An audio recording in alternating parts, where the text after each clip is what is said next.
Hello বন্ধুরা, ভালোবাসার সকল রকমের পার্ট গল্প পেতে এক্ষুনি আমাদের খোকনস ডায়েরি চ্যানেলটি সাবস্ক্রাইব করে পাশে থাকা বেল আইকনটি বাজিয়ে দিও।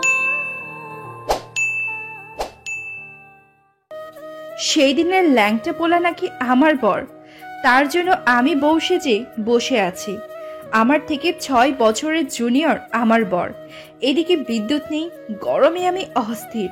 ভাবলাম শাড়িটা চেঞ্জ করে নিই, তাই শাড়ি ব্লাউজ পেটিকোট খুলে 3 পিস পরবো এমন টাইমে দরজা ঠেলে পিচ্চিটা রুমে প্রবেশ করলো। আমি চুপ করে দাঁড়িয়ে আছি অন্ধকারে। হঠাৎ বিদ্যুৎ চলে আসলো। পিচ্চিটা আমাকে এই অবস্থায় দেখে চিৎকার দিয়ে রুম থেকে বের হয়ে যায়। এখন মনে মনে ভাবছি, যদি বাইরে গিয়ে সবাইকে বলে দেয় বউকে এই অবস্থায় দেখছি, তাহলে কি বলবে মানুষজন। আমি তাড়াতাড়ি করে জামা কাপড় পরে রুম থেকেই দরজা দিয়ে বাইরে উকি দিয়ে দেখি পিচ্চি জামাইটা দাঁড়িয়ে আছে। যাক বাবা, বাঁচা গেল। দেখছি যায়নি। আমি আর দেরি না করে শার্টের কলারটা ধরে রুমে নিয়ে আসি। বেচারা বারবার বলছে, আপু সাইরা দেন আমারে, আপু আমার সাইরা দেন। চুপ, আপু কারিকোষ, আমি তোর বউ লাগি, নাম ধরে বল। আপনাকে, আপনি আমার বড়, আপনাকে তো আপু বলবোই। আরে গাধা, বউকে আপু বলতে হয় না। আমাকে আপু বললে তোর উপর প্লাস্টিকের ঠাডা পড়বো। সরি, তোমাকে তুই করে বলে ফেলেছি। তাহলে বউ আপু বলে ডাকি? চুপ। শুনে হাসি পাচ্ছে। শুধু ঋতু বলে ডাকবে, কেমন? ঋতু আপু। আবার অনলি ঋতু। ঋতু রাগ দেখান কেন? ভালোভাবে বললে কি হয়? ওকে আমার গুলুমুলু জামাই ঋতু। ঋতু বলে ডাকবা, কেমন? আপনি আমাকে খেপাচ্ছেন কেন? কি? স্কুলে থাকতে আমার এক বান্ধবী খেপাতো, আর আপনিও। এই পিচ্চি শালাটাকে নিয়ে পড়লাম তো মহা যন্ত্রণায়। বরের নাম মোহাম্মদ নীল মাহমুদ, বাবা মায়ের একমাত্র সন্তান। কিন্তু নীলের বাবা মা কেউ বেঁচে নেই। একটি সড়ক দুর্ঘটনায় ওনারা দুজনেই মারা যায় প্রায় 1 বছর আগে। এতদিন নীল তার দাদুর কাছে ছিল, কিন্তু দাদু একদিন ভালো থাকেন তো 7 দিন অসুস্থ। নীলের শক্তপোক্ত একটা সাপোর্ট দরকার, যে নীলকে আগলে রাখবে। চারিদিকে শত্রুর অভাব নেই। আমার বাবা রহিম চৌধুরী ছিলেন নীলের বাবার খুব ভালো বন্ধু, তাই তো তার বন্ধুর ছেলের জন্য নিজের মেয়ের এমন অবস্থা। কিন্তু আমার মাথায় একটা জিনিস কিছুতেই ঢুকছে না, সেটা নীলের বাবা এত ছোট কোম্পানির মালিক, কিন্তু বাড়ি দেখে মনে হয় কোটি কোটি টাকার মালিক। যাই হোক, এইসব ভেবে আমার লাভ কি? তো পিচ্ছি ছেলেটা খাটের এক পাশে জড়সড় হয়ে শুয়ে পড়ল। ঋতু মনে মনে, হায় রে কপাল আমার, বাসর রাতে নতুন জামাই বউ রেখে ঘুমাচ্ছে। ঋতুও শুয়ে পড়ল, কিন্তু ঘুম আসছে না। অনেকক্ষণ হয়ে গেল, ঘুমের কোনো নাম গন্ধই নেই। এদিকে নীল নাক ডেকে ঘুমাচ্ছে। এই এই শুনছো? এই এই ডাকের কোনো সাড়া বা শব্দ নেই। আমি যে ডাকছি তার কোনো খেয়াল নেই। ঋতু বিরক্ত হয়ে নীলের পাছায় দিল এক লাথি। নীল গড়িয়ে খাটের নিচে পড়ে গেল আর হাওমাও করে চেঁচিয়ে উঠল। এটা কি হলো? আপনি আমাকে লাথি দিলেন কেন? আমি ডাকলাম শুনলে না কেন? আচ্ছা, তুমি দেখতে বোকার মতো, কিন্তু তোমাকে বোকা মনে হয় না কেন? এই কথা বলার আপনি আমাকে ঘুম ভাঙালেন? না, আমার ঘুম আসছে না। চলো লুডো খেলি। তোমার ফোনে লুডো আছে না? না, আমার ফোনে লুডো ফুডো নেই। পিচ্চি বলে রাগ কত, আমার ফোনে আছে। ঋতু ফোনটা বুকের ব্লাউজের নিচে রাখিছিল। ফোন বের করা দেখে নীল হা করে তাকিয়ে আছে। এই গাধা, এভাবে তাকিয়ে আছো কেন? এত বড় মোবাইল কেমনে ছিল এখানে? চুপ। ঋতু আর নীল লুডো খেলা শুরু করলো। এমন সময় দরজায় ঠক ঠক। এত রাতে কি আসলো? ঋতু উঠে দরজা খুলে দেয়। দরজায় দাঁড়িয়ে আছে একদল পুলিশ। ঋতু মোটেও ভয় পায়নি। পিছনে থাকা নীল ভয় পেয়ে যায়। ঋতু ভয় পায় নাই, কারণ ঋতু নিজেই পুলিশ। এত রাতে আপনারা? আপনি কে? আমি এই বাড়ির বউ। আমাদের নীল মাহমুদকে দরকার, আমাদের সাথে থানায় যেতে হবে। সকালে যাবে, এখন আপনারা আসতে পারেন। বলে ঋতু দরজা দিতে যাবে, কিন্তু পুলিশ দরজায় লাথি মারে। ঋতুর রাগ হয়, কিন্তু পুলিশ জানে না ঋতু কে। কিন্তু রাগকে কন্ট্রোল করে বলে, ড্রয়িং রুমে অপেক্ষা করেন, আমি নীলকে নিয়ে আসছি। পুলিশ গিয়ে বসে আছে ড্রয়িং রুমে। পুলিশ ভাবছে হয়তো কিছু দিবে, কিন্তু ঋতু 5 মিনিট পর বের হয়। ঋতু সোফায় বসতেই একজনের ফোনে কল আসে। ফোন কেটে দিয়েই ঋতু গিয়ে বলে, সরি ম্যাম, আমাদের ভুল হয়ে গেছে। আপনি স্যারকে বলে দেন চাকরিটা যেন থাকে, প্লিজ ম্যাম। বলতে বলতে পা ধরে ফেলে ঋতুর। ঋতু বলে, আচ্ছা ঠিক আছে, যান এবার। ঋতু পরের দিন সকালে নীলকে নিয়ে থানায় যায়। ওসি আকবর বললেন, আমি তা জানি না নীল আপনার কি হয়, কিন্তু একটা কথা বলতে হচ্ছে। আমাদের ডিবি পুলিশের তথ্য অনুযায়ী নীলের বাবা মা সড়ক দুর্ঘটনায় মারা যায়নি, তাদের হত্যা করা হয়েছে। তার জন্য নীলকে কেন অ্যারেস্ট করবেন? দুঃখের সাথে বলতে হচ্ছে, আমাদের সোর্সের ইনফরমেশন অনুযায়ী নীল তার বাবা মাকে হত্যা করেছে। কথাটা শুনে ঋতু 16 ভোল্টের শট খায়। এটা কি করে সম্ভব? ঋতু ওসি সাহেবকে বললেন, আপনার কথা ভুল হচ্ছে, বলতে আপনার ফোর্সের কথা ভুল হচ্ছে। নো, উত্তেজিত হয়ে, আপনি এত শিওর হয়ে বলছেন কিভাবে?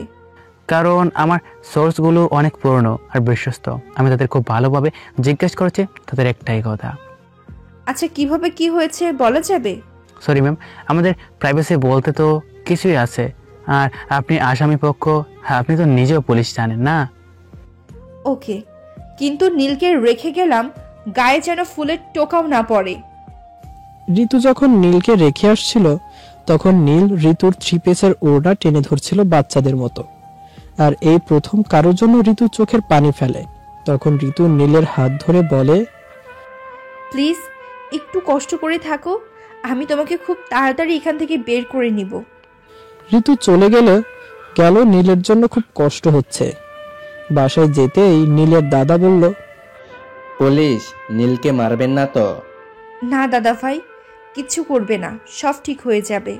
বিয়ে হয়েছে কাল, কিন্তু আজ জামাই জেলে। হঠাৎ ঋতুর মাথার টনক নড়ে।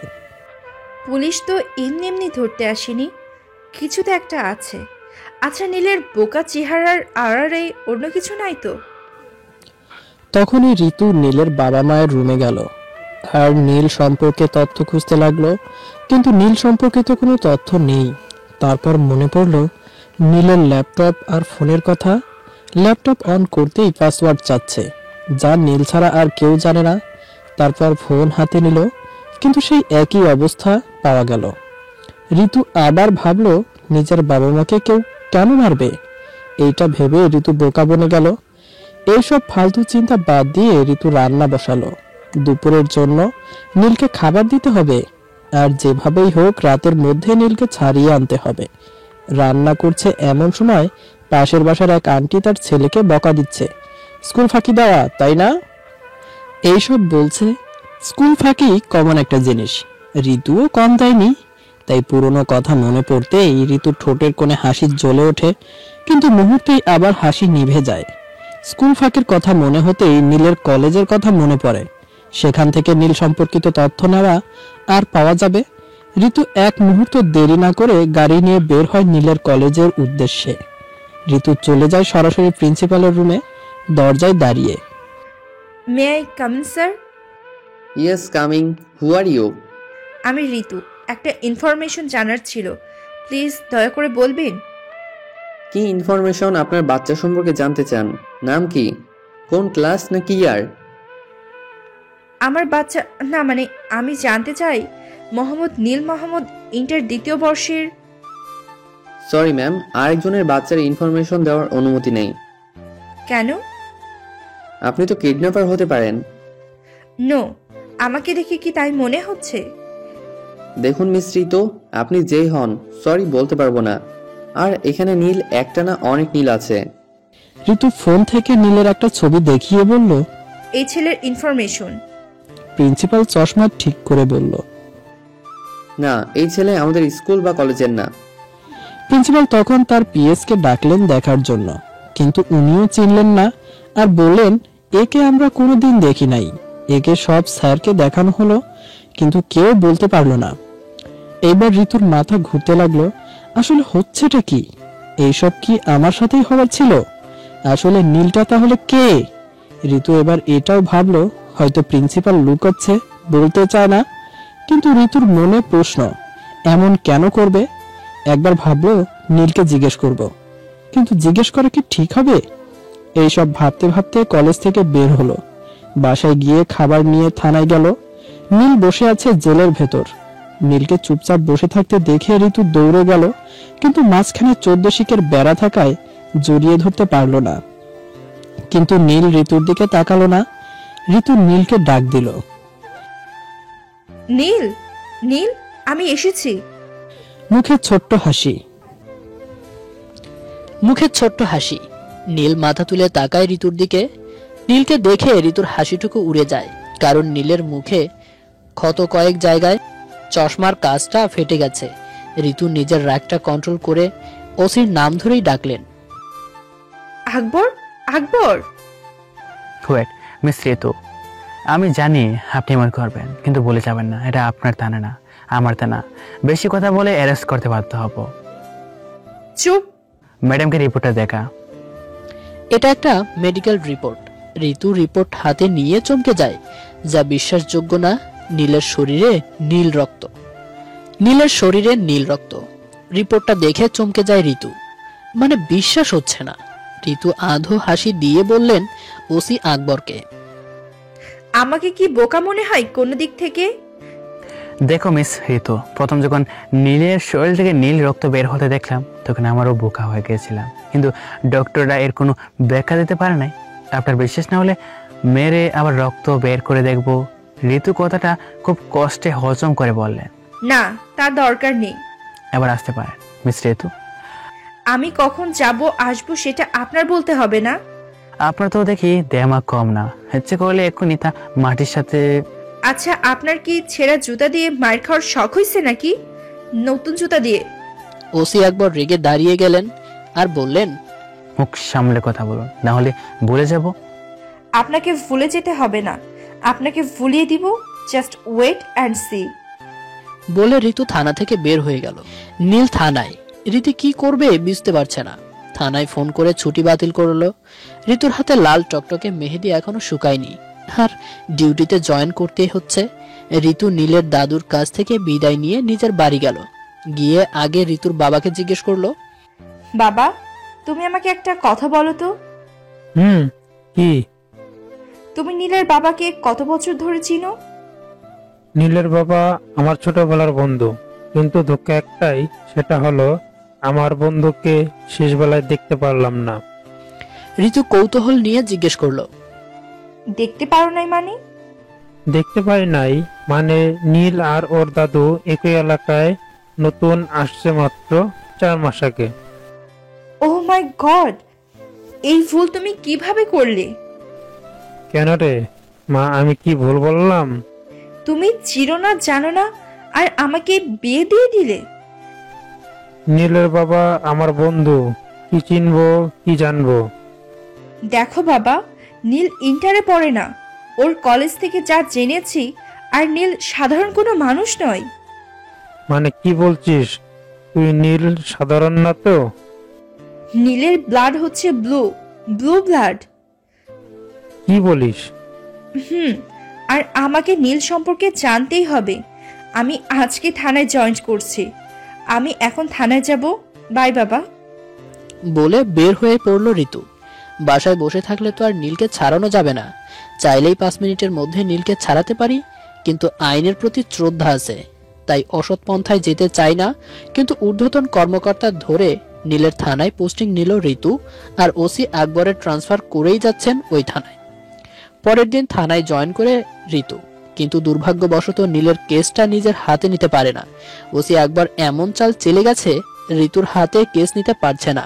আর সেদিন থানায় গিয়ে শোনে তাকে আরো 15 দিন পর জয়েন করতে হবে।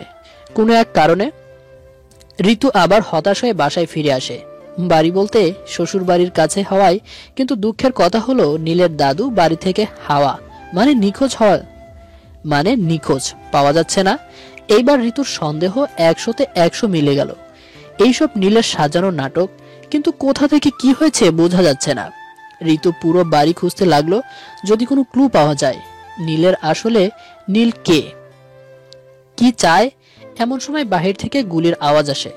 6 বার শুট করে জানালা দিয়ে, কিন্তু ভাগ্য ভালো ঋতু তখন আলমারির পেছনে ছিল, তাই গুলি লাগে না, কিন্তু না হলে খবর হয়ে যেত।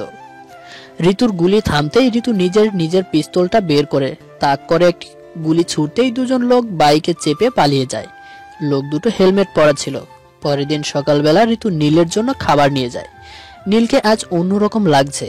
নীল এই প্রথম ঋতুর নাম ধরে বলল, ঋতু, তুমি ঠিক আছো তো?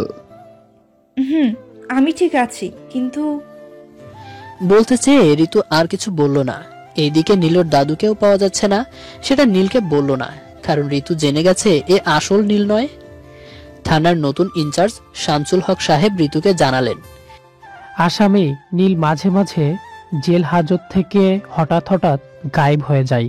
উনি কি অদৃশ্য হওয়ার মন্ত্র জানে নাকি? ইনচার্জের কথায় ঋতু একটু ভাবনার জগতে চলে যায়।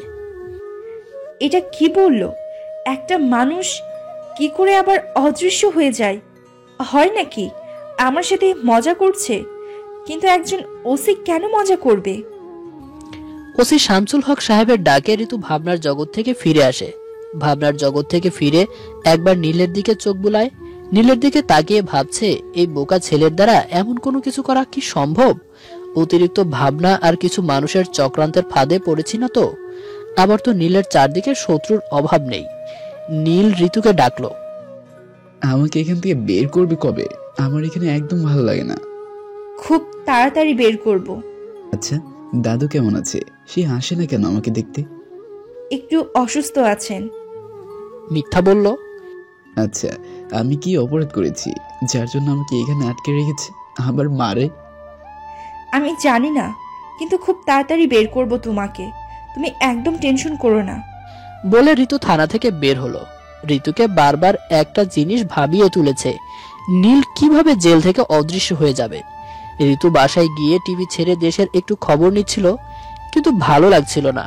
বারবার চ্যানেল চেঞ্জ করছিল। একটা মুভির দৃশ্যে ঋতুর চোখটা আটকে গেল। সেটা হলো একটি নেতার আলাদা একটি গোপন কক্ষ খুঁজে পায় পুলিশ, যেখানে সেই নেতা তার অবৈধ কাজকর্ম করে থাকে। সেই কর্মের তল্লাশি নিয়ে পুলিশ অনেক কিছু পায়। ঋতুর মাথায় তখন একটা চিন্তা আসে, এই বাড়িতে এমন আলাদা কিছু নাই তো? সেটা ভেবে ঋতু অনেক খোঁজাখুঁজি করে, শেষ পর্যন্ত ব্যর্থ হয়ে বসে পড়ে। একটু জিরিয়ে নেওয়ার জন্য সোফায় মাথা হেলান দিয়ে বসে আছে ঋতু। হঠাৎ ফোনটা বের করে ইবু স্যারকে ফোন দেয়। ঋতু ভাবলো একটু অপরাধীদের আতুর ঘর দিয়ে খোঁজ খবর নিয়ে আসা যাক। তাই একা বের হওয়া ঠিক হবে না, ইবু স্যারকে নিয়ে যাওয়া যাক। ইবু স্যার হচ্ছে ঋতুর প্রেমে এক সময় দিওয়ানা ছিল। এখন আপাতত উনি বিয়ে করে ঘর সংসার করছে, কিন্তু ইবু স্যার ফোনটা রিসিভ করলো না। তাই একটা মেসেজ করলো, আমি অমুকখানে যাচ্ছি, সময় মতো এসে পড়বেন। তখন প্রায় সন্ধ্যা নেমে আসছে। বাহিরে আবার বৃষ্টি হচ্ছে। রেইনকোট গায়ে চাপিয়ে বের হয়ে পড়লো ঋতু। রাস্তার পাশ দিয়ে হেঁটে চলছে। পিচ ঢালা রাস্তায় গাড়ির হেডলাইটের আলো পড়ে চকচক করছে। আবার কোথাও কোথাও তো পানি জমে আছে। জমে থাকা পানির ওপর দিয়ে গাড়ির চাকা আসে।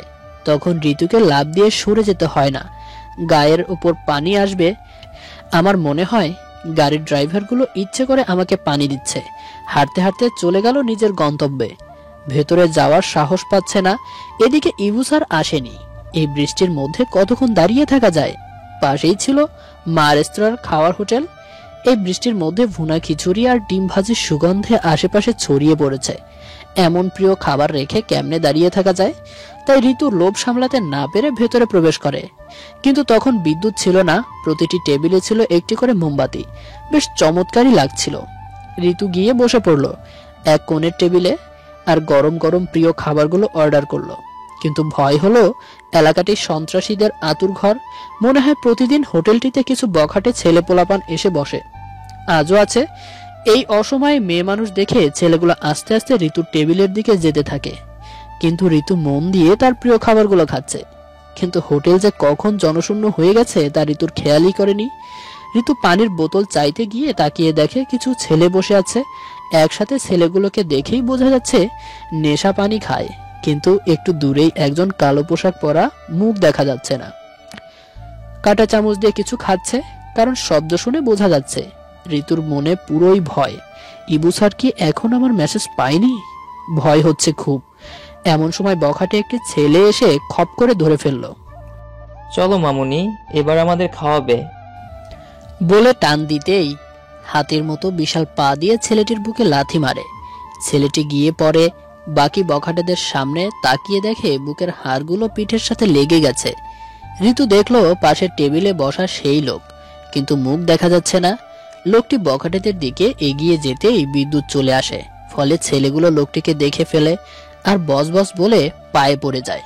লোকটি এক হাত উঁচু করে 4 আঙ্গুল মিষ্টি করে আবার খোলে। হোটেল এর মালিক বুঝে লাইট অফ করতে বলল, আবার অন, লাইট অফ, কিন্তু ঋতু দেখতে পেল না। কিন্তু লাইট অন করতেই লোকটি আর নেই।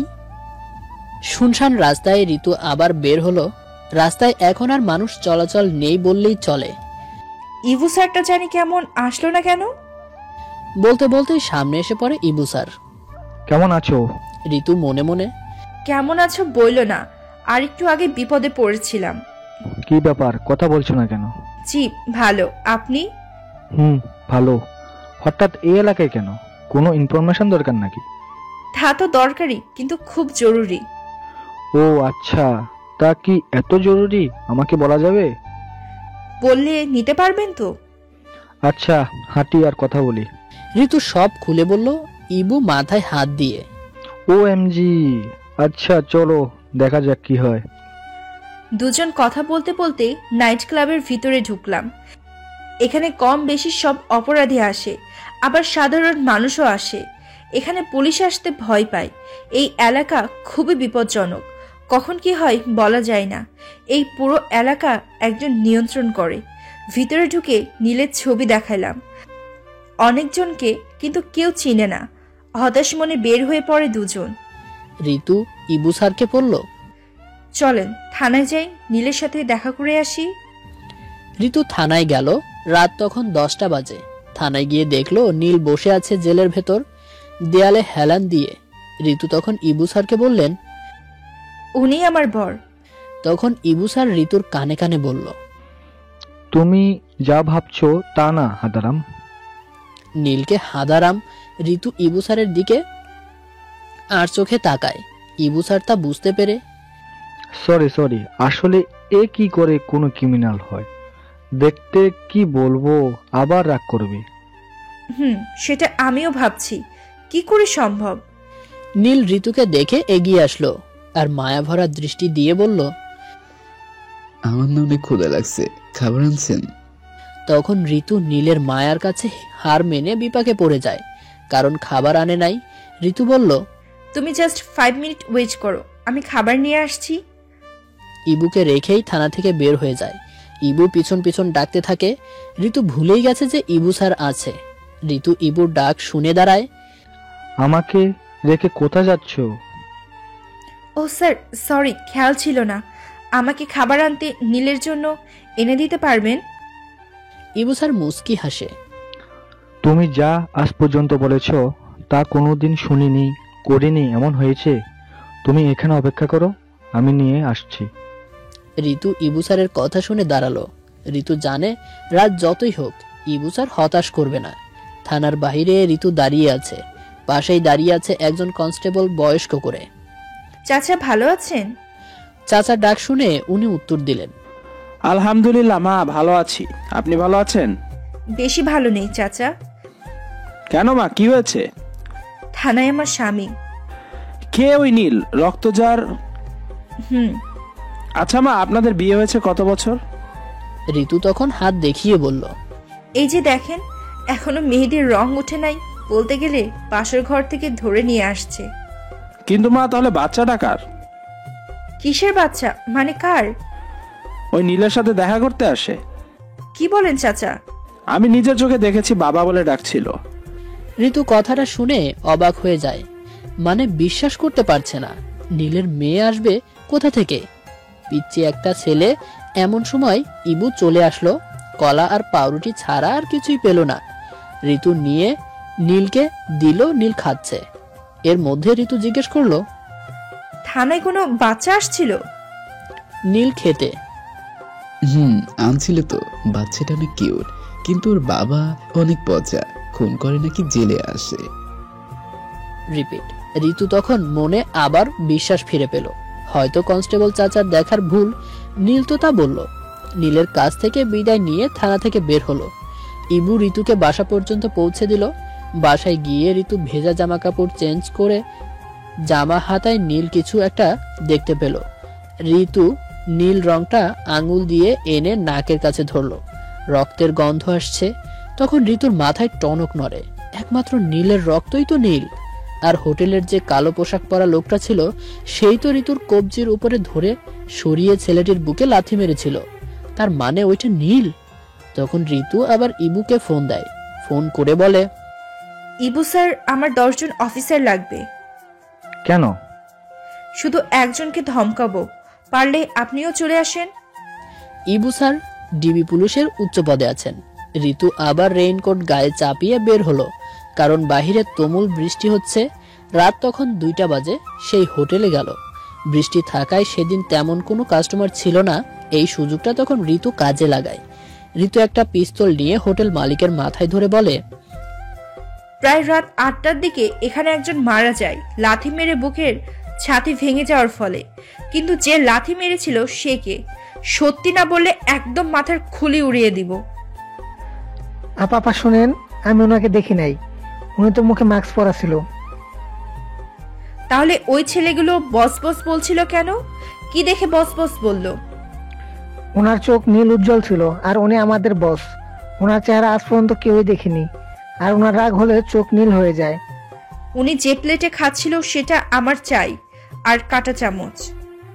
আপা প্লেটটা নিতে পারবেন, কিন্তু চামচটা বাকিয়ে বলের মতো করে ফেলেছে, আর নীল রং লেগে আছে। কই সেটা আমার লাগবে, এখনই দে। হোটেল মালিক চামচ দিল।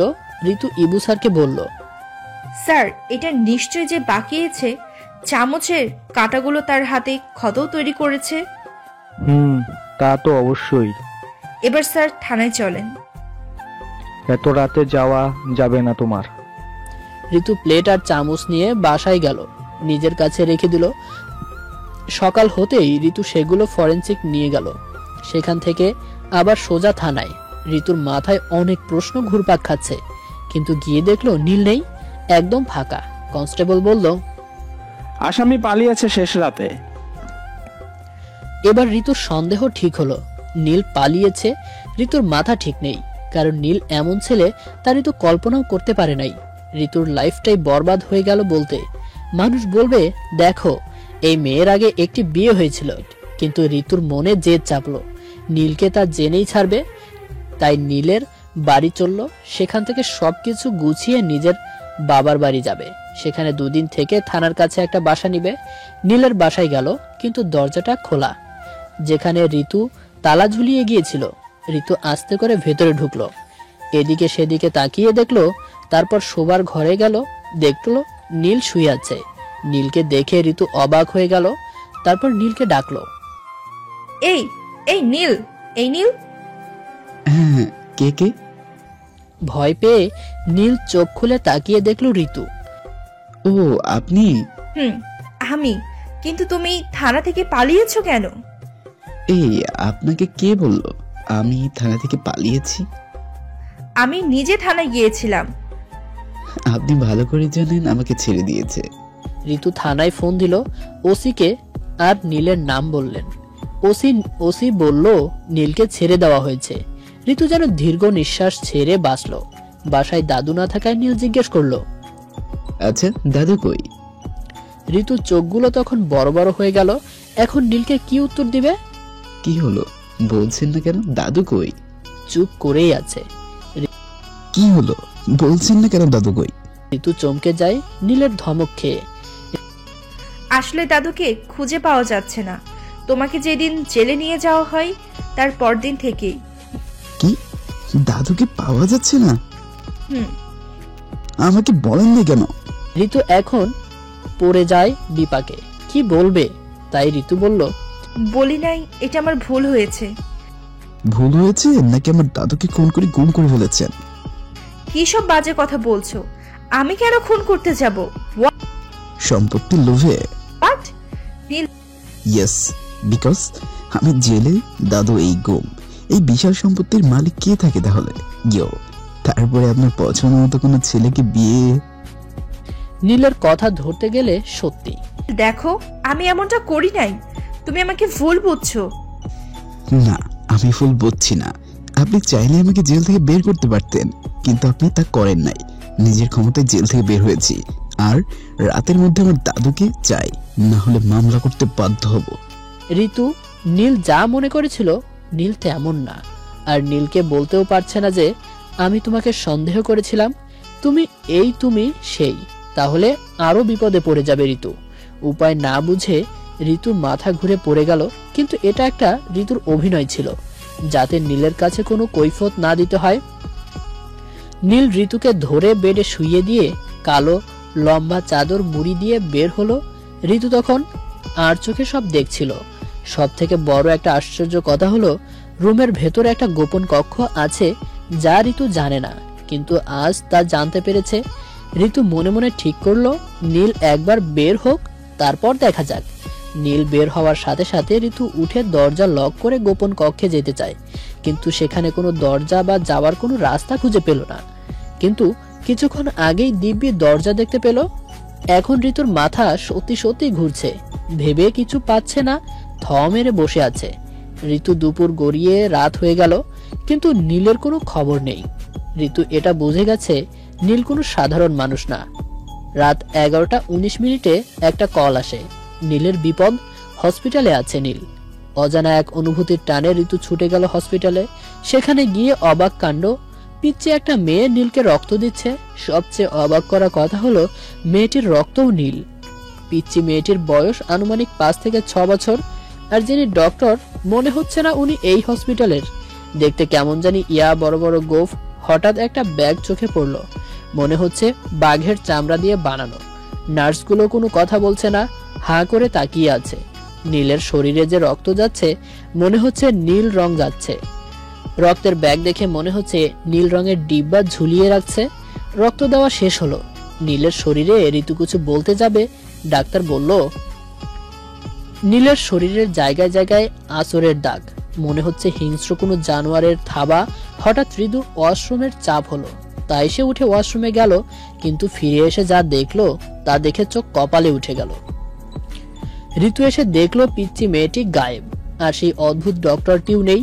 নীল সুস্থ হয়ে বসে আছে বেডে। কি অদ্ভুত ব্যাপার, ঋতুর মনে হচ্ছে। আমি কি ভুল দেখেছি এতক্ষণ? কোনোটা কিছুই বুঝতে পারছি না। ঋতু ওয়াশরুম থেকে বের হয়ে নীরব দর্শকের মতো বসে আছে, কিছু বলছে না। অবুঝ শিশুর মতো বসে আছে ঋতু, মুখে কোনো কথা নাই। নীল আবার শুয়ে পড়ল। ঋতু নীলের দিকে তাকিয়ে আছে। কি কিউট ছেলে, নীলকে দেখেই যে কোনো মেয়ে ক্রাশ খাবে। সেখানে ঋতু তো। নীলের চুলগুলো ফ্যানের বাতাসে উঠছে। ঋতুর ইচ্ছে করছে নীলের চুল একটু স্পর্শ করতে, কিন্তু কিভাবে চুলগুলো ধরবে। এমন সময় নীল বলল, যদি কিছু মনে না করেন একটা কথা বলি। বলো। আমার খুব মাথা ব্যথা করেছে, একটু হাত বুলিয়ে দিবেন? ঋতু মনে মনে, এই তো সুযোগ। ঋতু দেরি না করে মাথার কাছে বসে নীলের মাথায় হাত বুলিয়ে দিতে লাগলো। নীল মাঝে চোখ বুজে আবার খোলে, ঘুম ঘুমো ভাব। একটু পর নীল ঘুমিয়েই পড়ল। ঋতু নীলকে রেখে হসপিটাল থেকে বের হলো। বের হয়ে মনে হলো ঋতু কোনো মায়াজাল থেকে বের হলো। হঠাৎ মনে হলো ঋতুর নীলের কি হয়েছে, শরীরে তো এখন কোনো ক্ষত নেই। ঋতুর মনে অনেক প্রশ্ন, কিন্তু নীলের কাছে গেলে সব ভুলে যায়। এই সব আর কিছুই মনে থাকে না। ঋতু রেগে আগুন হয়ে বাসার দিকে গেল। ফ্রেশ হয়ে ঠাস করে বিছানায় শুয়ে পড়ল। ঋতুর কাছে রুমটা কেমন নীল মন্ত্র হচ্ছে, মনে হচ্ছে রুমের ভেতর নীল লাইট লাগানো। ঋতু পিঠের উপর ভর দিয়ে মাথা তুলে তাকালো। দেয়ালের এক পাশ থেকে নীল আলো আসছে। ঋতু দেখার জন্য লাফিয়ে উঠে বিছানা থাকে। আস্তে আস্তে দেয়ালের আলোর দিকে 1 পা 2 পা করে এগিয়ে যায়। নীল আলোতে রুমটা ঝলমল করছে। ঠিক নীল দরজার কাছে গিয়ে ঋতু অজ্ঞান হয়ে পড়ে যায়, মানে জ্ঞান হারিয়ে ফেলে। যখন ঋতুর জ্ঞান ফেরে তখন চোখ খোলে, তার বাবা মাকে দেখতে পায়। সবাই খাটের চারপাশে দাঁড়িয়ে আছে, আর ঋতু খাটে শুয়ে আছে। কেমন সব উল্টাপাল্টা লাগছে। এটা তো নীলের ঘর বলে মনে হচ্ছে না, তাহলে আমি কই? ঋতু ভালো করে চোখ মেলে তাকিয়ে দেখলো এটা তো ঋতুদের নিজেদের বাড়ি। ঋতুর নিজের রুমে দাঁড়িয়ে আছে মা বাবা, বাড়ির কাজের লোক রহিমা খালা আর করিম চাচা, কিন্তু নীল নেই কোথাও। ঋতু মাকে ডেকে বলল, মা, নীল কোথায়? নীলকে তো দেখছি না। ঋতুর মা বাবা তখন ঋতুর দিকে তাকিয়ে আছে। ঋতুর মা কিছু বলবে, তখন ঋতুর ফোনের রিংটোনটা চেঁচিয়ে উঠল। ফোনের দিকে তাকিয়ে দেখলো কনস্টেবল খালেক ভাই লেখা। ঋতু ভাবলো এটা আবার কার নাম্বার। ঋতু অবাকই হলো, অচেনা অজানা একটা নাম্বার, তাও সেভ করা। কিন্তু খালেক ভাইটা আবার কে? রিসিভ করবে কি করবে না ভাবতে ভাবতে রিসিভ করেই ফেলে। ঋতু কলটা রিসিভ করে কানে ফোনটা চেপে ধরলো। হ্যালো খালেক ভাই। ম্যাডাম আপনি কোথায়? কেন? আমি বাসায়। অসংকোচ ভাব নিয়ে, ম্যাডাম 10 নম্বর সেলের আসামি তো পালিয়েছে। কি? 10 নম্বর সেলের আসামি পালিয়েছে? তাই আমার কি? কি বলেন ম্যাডাম? আপনার ডিউটির সময় পালিয়েছে আর আপনি বলছেন আপনার কি? বড় স্যারের কাছে তো আপনার জবাবদিহি করতে হবে, তখন কি বলবেন? ঋতুর কথার আগামাতা কিছুই বুঝলো না, বিরক্ত হয়ে ফোনটা কেটে দিল। ঋতু ঘড়ির দিকে তাকালো, দেখে বেলা 11টা বাজে। বিছানা থেকে উঠে ফ্রেশ হলো আগে, তারপর ঋতুর মাকে জিজ্ঞেস করলো, মা, আমি কত ঘন্টা অজ্ঞান ছিলাম, আর নীল কোথায় দেখছি না যে? নাকি হসপিটাল থেকে রিলিজ পাইনি? মা তখন মনে রান্না করে কিছু রান্না করছিল, কিন্তু এইসব বলতে পারলে মা গরম খুন্তি নিয়ে তেড়ে আসিয়ে বলল, তুই এখান থেকে যাবি নাকি? মা তখন মনে হয় রান্নাঘরে কিছু রান্না করছিল, কিন্তু এইসব বলাতে মা গরম খুন্তি নিয়ে তেড়ে এসে বলল, এমন রাগ দেখিয়ে বলল, মনে আমি আম্মার কাছে গুপ্তধনের সন্ধান চাইছি। আমি নিজেও বুঝলাম না এমন করলো কেন। এত কষ্ট করে পুলিশ হয়ে যদি ঝাড়ি খেতে হয় তাহলে লাভ কি আমার? তখনই পিচ্চি ভাইটার কাছে গেলাম, বাবার কাছে যেতে সাহস পাইলাম না, কারণ যদি উনিও ঝাড়ি দেয়। তাই পিচ্চি ভাইয়ের কাছে গেলাম। পিচ্চি বলাতে ক্লাস 10-এ পড়ে। গিয়ে বললাম, এই রিয়াদ, তোর দুলাভাই আসছিল কি? ওমা, রিয়াদও চিল্লায় উঠে মা মা করে বলল আর বলে। কিন্তু আমি কিছুই বুঝলাম না।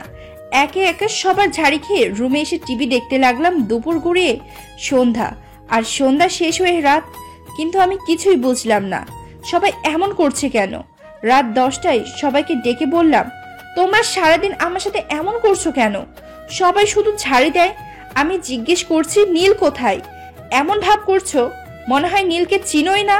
ও যে তোমাদের মেয়ের জামাই তা তোমরা মনেই করছো না। রাগ দেখিয়ে বলল কথাগুলো ঋতু। তুই কি আমাদের সাথে ফাজলামো শুরু করেছিস? আমি কি উঠছি? তা না হলে আমরা, এটা তো বলবি নীলটাকে। ঋতু মুখে অবাক করা হাসি এনে, মা, তোমরা নীলকে চিনো না যার সাথে আমার বিয়ে দিলে? ঋতু, তোর কি মাথা ঠিক আছে? তুই কি বলছিস? আমরা তোর বিয়ে দিলাম কবে? তোকে বিয়ের কথা বলতে বলতে আমাদের গলা শুকিয়ে গেছে, আর তুই বলছিস? ঋতু তখন বড় ধরনের একটা শর্ট খেলো। দৌড়ে গিয়ে ঋতুর প্রতিদিনের লেখা ডায়েরিটা খুলে দেখলো, আর যা দেখলো তা অবাক করার চাইতেও বেশি কিছু। গতকালের ডেটটাও দেখে তো আমার হাতের লেখা মনে হচ্ছে। মিলিয়ে নিলাম, হ্যাঁ এটা আমি। কিন্তু তাহলে নীল নামে কি কেউ নেই? তাহলে যার সাথে বিয়ে হলো সে কে? আর খালিক ভাইটা কে? কি হচ্ছে আমার সাথে? কিছুই বুঝছি না। ঋতুর ডায়েরিকে দেখে অবাক। এটা তো 2021 নয়, 2020 সাল, 21শে মে। তাহলে বিয়ে নীল এইসব সব স্বপ্ন ছিল। কিন্তু গতকাল এর কথা মনে নাই কেন? মনে হচ্ছে এইসব আমার সাথে বাস্তবেই হয়েছে। ঋতু চোখ বুজে পুরনো কথা মনে করার চেষ্টা করলো, কিন্তু পারলো না। ঋতুর একটা অভ্যাস ছিল ডায়েরি লেখার। সারাদিন যা করতো রাতে তা লিখে রাখতো। এই অভ্যাসটা হয় কলেজ থেকে। ঋতুর হাতের লেখা ছিল খুব বাজে। একদিন স্যার ঋতুকে ধমক দিয়ে বলেছিল, কাল থেকে হাতের লেখার খাতা নিয়ে আসবা আর লিখে আমাকে দেখাবা। কলেজে গিয়ে যদি হাতের লেখার খাতা দেখাতে হয় তাহলে কি আর মান সম্মান থাকে? তখন ঋতুর প্রিয় আলিম স্যার টিপস দেয় যে তুমি সারাদিন যা করবে তা রাতে ডায়েরিতে লিখে রাখবে। এতে তোমার হাতের লেখাও ভালো হবে, আর তোমার সুখ দুঃখ হাসি কান্নার স্মৃতি ডায়েরির পাতায় গাঁথা থাকলো। সেই থেকে ডায়েরি লেখা শুরু। ঋতুর তাই তো সেটার ফল আজ পাচ্ছে। ঋতু ডায়েরিটা নিয়ে বিছানায় হেলান দিয়ে বসে পড়া শুরু করলো। টানা 5 ঘন্টা পড়ার পর ঋতুর অতীত কিছুটা মনে আসলো বলতে। ভালোই মনে পড়ে গেল। এমন ঋতুর বর্তমান একজন জেলারের দায়িত্বে কর্মরত আছে, কিন্তু অস্থায়ী। কিছুদিন পরই পোস্টিং থানায়। 2 দিন পর বাসা থেকে বের হলো ঋতু ডিউটিতে যাওয়ার জন্য। ওইদিকে জেল থেকে আসামি পালিয়েছে সেটাও ধরতে হবে। 2 দিন ডিউটি করেনি তার জন্য জবাবদিহিও করতে হবে। কিন্তু ভেবে দেখলো যদি আসামি ধরতে পারে তাহলে হয়তো স্যারের জারি শুনতে হবে না। তাই ইবু স্যারকে নিয়ে আর কনস্টেবল খালেক ভাইকে নিয়ে সিভিল বেশে বের হলো। রাত হলে যেমন অন্ধকার নেমে আসে, তেমনি রিজার্ভ ক্লাবে রাত হলেই অপরাধীরা এক জায়গায় জড়ো হয়। কিন্তু দুর্ভাগ্যবশত সেখানে পুলিশ ঢুকতে পারে না। যদি জানতে পারে তারা পুলিশ, তাহলে শেষ। একবার রিজার্ভ ক্লাবে অপারেশন আসছিল কিছু সাহসী অফিসার, কিন্তু বের হয় লাশ হয়ে। রিভার্স একজন মানুষের নাম। রিভার্সের নাম শুনলে বড় বড় লিডারদের গলা শুকিয়ে যায়। ঋতু কালো জিন্স পরে, গায়ে কালো শার্ট আর চোখে কালো চশমা, একদম ম্যাচিং করা। রিভার্স ক্লাবের সামনে সেই খাবার হোটেল যেটাতে স্বপ্নে এসেছিল। ঋতু ক্লাবের ভেতরে ঋতু বিশ্বস্ত সোর্স আছে, যার ইনফরমেশন কখনো ভুল হয় না। তার কাছে এসেছে দেখা করতে। এমন সময় ইবু স্যার বলল, ঋতু তুমি হোটেলে গিয়ে বসো, আমি আর খালেক ভাই ভিতর থেকে আসি। ঋতু মাথা নাড়িয়ে হ্যাঁ বলল। ঋতু খাবার হোটেলের ভেতর ঢুকতেই বৃষ্টি শুরু হয়ে গেল। রেস্তোরাঁর মালিক সেই আছে যে স্বপ্নে ছিল, কিন্তু সে আর চোখে তাকাচ্ছে। ভুনা খিচুড়ির ঘ্রাণ আসছে। বাবুর্চি কি আগে থেকেই জানতো বৃষ্টি হবে? ঋতু চেয়ারে বসতেই বিদ্যুৎ চলে গেল। মনে অনেক ভয় কাজ করছে। স্বপ্ন কি সত্যি হবে নাকি? অন্ধকারে কেউ এসে হাত চেপে ধরে। ঋতু চিৎকার দিয়ে ওঠে। ঋতুর মন বলে এই বুঝি আমি শেষ। কিন্তু যে হাতটি ধরেছে সে এই রেস্তোরাঁর কাজ করে, টেবিল চেয়ার এসব পরিষ্কার করে পিচ্ছি ছেলে। ছেলেটি চেঁচিয়ে বলেই মোমবাতি জ্বালিয়ে দেয়। কিন্তু মোমবাতি জ্বালানোর পরেও ছেলেটিকে দেখা যাচ্ছে না। শুধু দাঁত সাদা বালির মতো চিকচিক করছে, কারণ ছেলেটি কালো কুচকেছে ছিল। ছেলেটি ছিল বেজায় দুষ্টু। দাঁত বের করে হাসি দিয়ে বলে চলে গেল। ঋতুর ভয়ে গলা শুকিয়ে গেছে। কিন্তু খালেক ভাই আর ইবু স্যার আসছে না কেন? যে অপরাধী পালিয়েছে তাকে ঋতু কোনোদিন দেখেনি, শুধু খালেক ভাই ছাড়া। কিন্তু অবাক করা কথা হলো 4 বছর ধরে কারাগারে, কিন্তু আজ পর্যন্ত নাকি কেউ দেখা করতে আসেনি। আর সব সময় নাকি নিজেকে কালো চাদরে ঢেকে রাখতো। ঋতু বসে আছে, এদিক সেদিক তাকিয়ে দেখছে, কিন্তু হঠাৎ কাঁটা চামচের শব্দ শোনা যাচ্ছে, কিন্তু মানুষ দেখা যাচ্ছে না। হঠাৎ নীল আলোয় ভরে যায় হোটেল। কেউ একজন বসে আছে, কিন্তু তার মুখ দেখা যাচ্ছে না। ঋতুর মনে হলো নীল হয়তো আশেপাশে আছে। কালো চাদরে ঢাকা লোকটি উঠে ঋতুর দিকে আসছে। এইদিকে ইবু আর খালেক ভাই হোটেলের দরজায়। খালেক ভাই দেখেই, এই তো আসামি ম্যাডাম, ধরেন তাকে। হোটেল মালিক খালেক ভাইকে ডেকে বলল, উনি কে জানেন? খালেক ভাই থমকে দাঁড়ায়। রিভার্স ঋতুর সামনে যায়। ঋতু ভয়ে জড়ো হয়ে আছে। রিভার্স ঋতুর সামনে গিয়ে তাকিয়ে থাকে কিছুক্ষণ। ঋতুর কাছে চোখ দুটো চেনা চেনা লাগছে। ইবু পিস্তল বের করে গুলি চালাবে, এমন সময় রিভার্স মুখ থেকে কালো চাদর ফেলে দেয়। ঋতু দেখেই অজ্ঞান পড়ে যাবে। তখন রিভার্স ঋতুকে কোলে নেয় আর হাত উঁচু করে হোটেল মালিককে ইশারা দেয় মোম নিভিয়ে ফেলতে। হোটেল মালিক তাই করে। 10 সেকেন্ড পর বিদ্যুৎ আসে, কিন্তু রিভার্স আর ঋতু নেই। ইবু পিস্তল তাক করে দাঁড়িয়ে আছে। ইবু আর খালেকের কাছে সব স্বপ্নের মতো লাগছে। অনেক খোঁজাখুঁজি করে হতাশ হয়ে দুজনেই চলে যায়, আর জানাজানি দুজনের ক্ষতি হবে। এইদিকে ঋতুর জ্ঞান ফিরে চোখ মেলে তাকিয়ে দেখে সব নীল। চোখ বন্ধ করে আবার খোলে, কিন্তু সব নীল। এদিক সেদিক তাকিয়ে দেখে মনে হচ্ছে এটি একটি পাহাড়ের গুহা। সূর্যের আলোটাও নীল মনে হচ্ছে। গুহা থেকে বের হয়, চারদিকে তাকিয়ে দেখে সব নীল গাছ, পাহাড়, পানি। ঋতুর মনে হচ্ছে সে নীল দেশে আছে, কিন্তু এমন দেশ কোথায় আছে জানা ছিল না। কিন্তু এই নীলের মধ্যে একজন দাঁড়িয়ে আছে, কালো কুচকুচে মানুষ। ঋতুর বুঝতে বাকি রইল না উনি রেস্তোরাঁয় ছিলেন। তার পাশে বসে আছে একটি শেয়াল। কালো লোকটি কিছু বলছে আর শিয়ালটি তা খুব মনোযোগ দিয়ে শুনছে। ঋতু দাঁড়িয়ে আছে। কিছুক্ষণ পর শিয়াল এসে বলল, আপনাকে কেন ধরে আনা হয়েছে জানেন? ঋতু শিয়ালের কথা শুনে অবাক। এখন শিয়ালকে আপনি বলবে না তুমি বলবে ভেবে পাচ্ছে না। আর শিয়ালটি দুপায়ে ভর দিয়ে হাঁটে। কি অবাক কাণ্ড! কিরে শিয়াল, তুই কথা বলতে পারিস কেমনে? শিয়ালকে শিয়াল আর তুই বলাতে প্রচন্ড রেগে যায়। শিয়াল হুঙ্কার ছেড়ে বলে, এই শহরের কিং আমাকে তুই বলে, আর আপনি সামান্য পিচ্চি মেয়ে আমাকে তুই বলেন, আর আমাকে শিয়াল বলেন কেন? আমার নাম রিচি।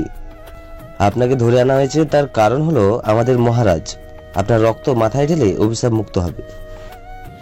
ঋতুর রক্ত দিয়ে অভিশাপ মুক্ত হবে রিভার্স। এই কথা ঋতু চমকে যায়। ঘুম ভেঙে যায় ঋতুর। নিজেকে মেঝেতে আবিষ্কার করে চারদিক তাকিয়ে দেখে এটা নীলের বাসা।